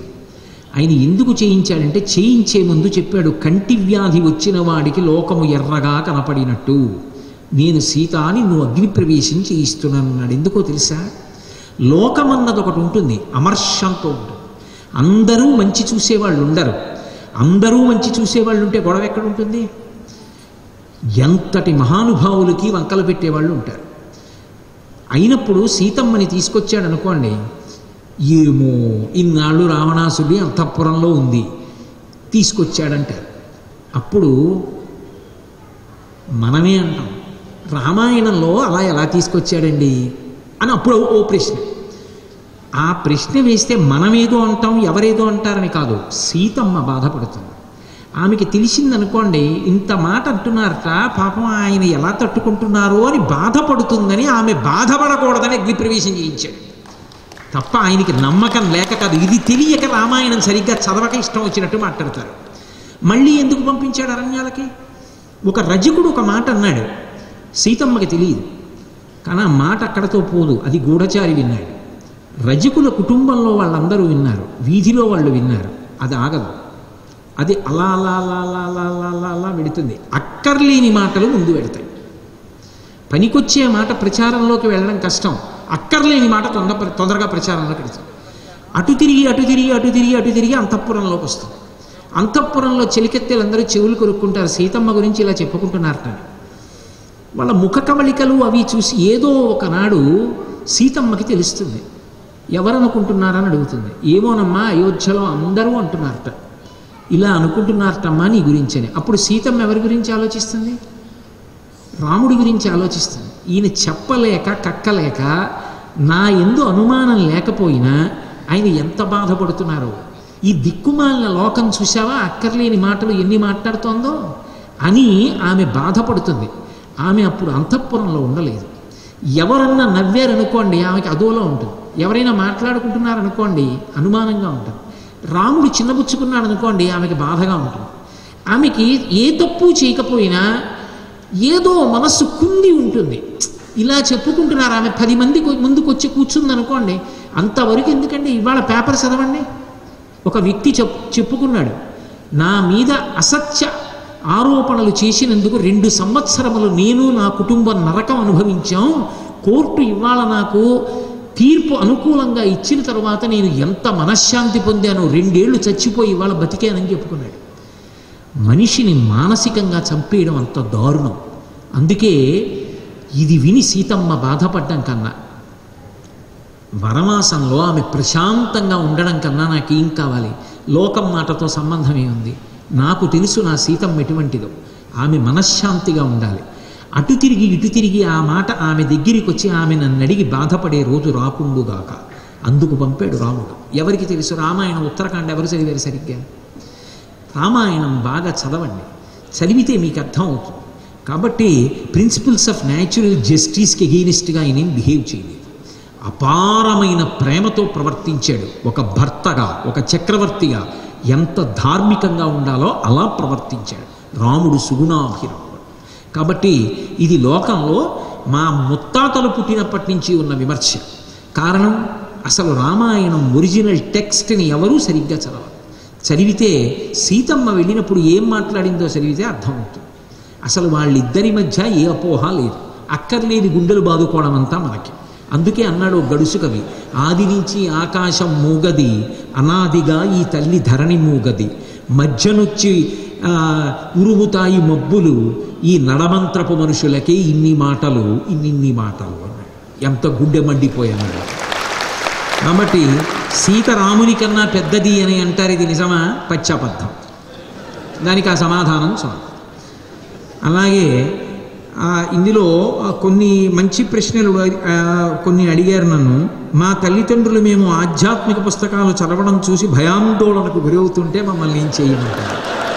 ఒకవేళ నిజంగా అలా ఎవరైనా తల్లిదండ్రులు పిల్లలు మంచి పుస్తకాలు రామాయణ భారతం చదువుతుంటే భయాందోళనలకు గురైపోతే మీరు చెప్పండి, అమ్మా నువ్వేం బెంగ పెట్టుకోక్కర్లేదమ్మా, నువ్వు నేను ఎలా బ్రతకాలనుకుంటున్నావో అంతకన్నా బాగా బ్రతికి నువ్వు సంతోషించేట్టు బతకడానికి చదువుతున్నానమ్మా, ఇది చదువుకుంటే నా బట్ట రంగేం మారిపోదమ్మా అని చెప్పాలి. కాబట్టి దాని గురించి మీకేమీ బెంగ పెట్టుకోవలసినటువంటి అవసరం లేదు. చేసిన తప్పులు సరిదిద్దుకోవడానికి శాస్త్రయుక్త ప్రాయశ్చిత్త క్రియలు ఏవి? తప్పు చేయడం ఎందుకు, ప్రాయశ్చిత్తం చేసుకోవడం ఎందుకు? నేను చెప్పాను అనుకోండి, నువ్వు ఈ తప్పు చేసి ఈ ప్రాయశ్చిత్తం చేసుకోవచ్చు అని నేను చెప్పాను అనుకోండి, కొన్ని చేసుకోవడానికి అనుకూలంగా ఉంటే తప్పు చేసి ప్రాయశ్చిత్తం అస్తమానం చేసుకుందామనే? లేకపోతే అసలు నేను ప్రాయశ్చిత్తం చెప్పాను అనుకోండి, అది చేసుకోలేవు కాబట్టి నువ్వు ఎప్పుడూ ఆ తప్పు చేయకుండా నిగ్రహించుకుని వాడు ఇది అన్నాడు చేయలేను కాబట్టి అని మనసులో ఏడుస్తూ మనసుతో మాత్రం తప్పు చేస్తూ కూర్చోడానికే? ఎందుకు ప్రాయశ్చిత్తం? అసలు ఆ తప్పేమిటో తెలుసుకుని చేయకుండా ఉండాలనేటటువంటి బుద్ధి కలిగి ఉండడం అన్నిటికన్నా పెద్ద ప్రాయశ్చిత్తం. 2, పొరపాటున తన ప్రమేయం లేకుండా ఓ తప్పు జరిగిపోతే పశ్చాత్తాపాన్ని పొందడం మించిన ప్రాయశ్చిత్తం ప్రపంచంలో ఇంకొకటి లేదు. ఎవరికీ చెప్పక్కర్లేదు, ఈశ్వరుడి దగ్గర క్షమాపణ చెప్పి వేరొకసారి ఆ తప్పు చెయ్యకుండా ఉండడమే పెద్ద ప్రాయశ్చిత్తం. అంతేకాని మీరు చిన్న వయసులో ప్రాయశ్చిత్తాల గురించి నేర్చుకునే ప్రయత్నం చేయకండి. ఎందుకనంటే కుక్కని కొట్టి వెండి ఉద్ధరణి దానం చేయవచ్చు అని నేను అన్నాను అనుకోండి, కుక్కని కొట్టా ఉద్ధరణి దానం చేయ ఎందుకది? బల్లిని కర్ర పెట్టి కొట్టి అది కింద పడి చచ్చిపోవడం చూసిన తరువాత మీరు చిన్న బంగారు పాత్ర ఒకటి బ్రాహ్మణుడికి దానం చేస్తే పాపం పోతుందని నేను అన్నాను అనుకోండి. ఇంకా మీరు 100 బల్లులు చంపేసి 100 పాత్రలు దానం చేసేస్తే అందులో 6వ వంతు నీ మూట కట్టుకుపోనా మీ చెన్నై వచ్చినందుకు? ప్రాయశ్చిత్తం ఎందుకు, పాపకర్మ ఎందుకు? అసలు పాపకర్మ ఇది అని మీకు స్పష్టంగా తెలుస్తున్నప్పుడు దాని జోలికి వెళ్ళకండి. మీకు తెలియక పొరపాటున చేసేది పొరపాటును తెలిస్తే పశ్చాత్తాపడండి, ఈశ్వరుడికి క్షమాపణ చెప్పండి, ఇంకొకసారి తప్పు చేయకండి. ఇక ఇందులో ఇతిహాస పురాణాలలోని ఆదర్శ పురుషుల పాత్రల నుంచి సరి అయిన ఆదర్శాలను ఏ విధంగా పెంపొందించుకోవాలి? మీకు నేను ఒక్క మాట చెప్తాను. ఇది సరి అయిన ఆదర్శం కాదు అన్న పాత్ర ఒక్కటి కూడా అసలు పురాణమునందు ఉండదు. అదేమిటంటే అలా అంటారు మరి రావణాసురుడు అంటారేమో. రావణాసురుడు ఎందుకు చెడిపోయాడు? ఎవడు చెప్పిన మాట వినడు. రాముడు ఎందుకు బాగుపడ్డాడు? ఎవడు చెప్పినా వింటాడు. కాబట్టి ఇప్పుడు రావణాసురుడి పాత్ర నుంచి నువ్వేం నేర్చుకుంటావు? ఎవడు చెప్పినా వినాలని నేర్చుకో. రాముడి పాత్ర నుంచి ఏం నేర్చుకుంటావు? చెప్పినది వినడమే కాదు, అనుష్ఠించాలని కూడా నేర్చుకో. దానికి ఇది కొనసాగింపు. అందుకే ఇహ సంతో నవాసంతి సతోవాన్ అనువర్తసే తథాహి విపరీతాతే బుద్ధిరాచారవర్జిత అని అడిగింది సీతమ్మ. ఇక్కడ చెప్పేవాళ్ళు లేరా, నువ్వు వినవా అని అడిగింది. మంచి వినపడింది, వినడం నేర్చుకో.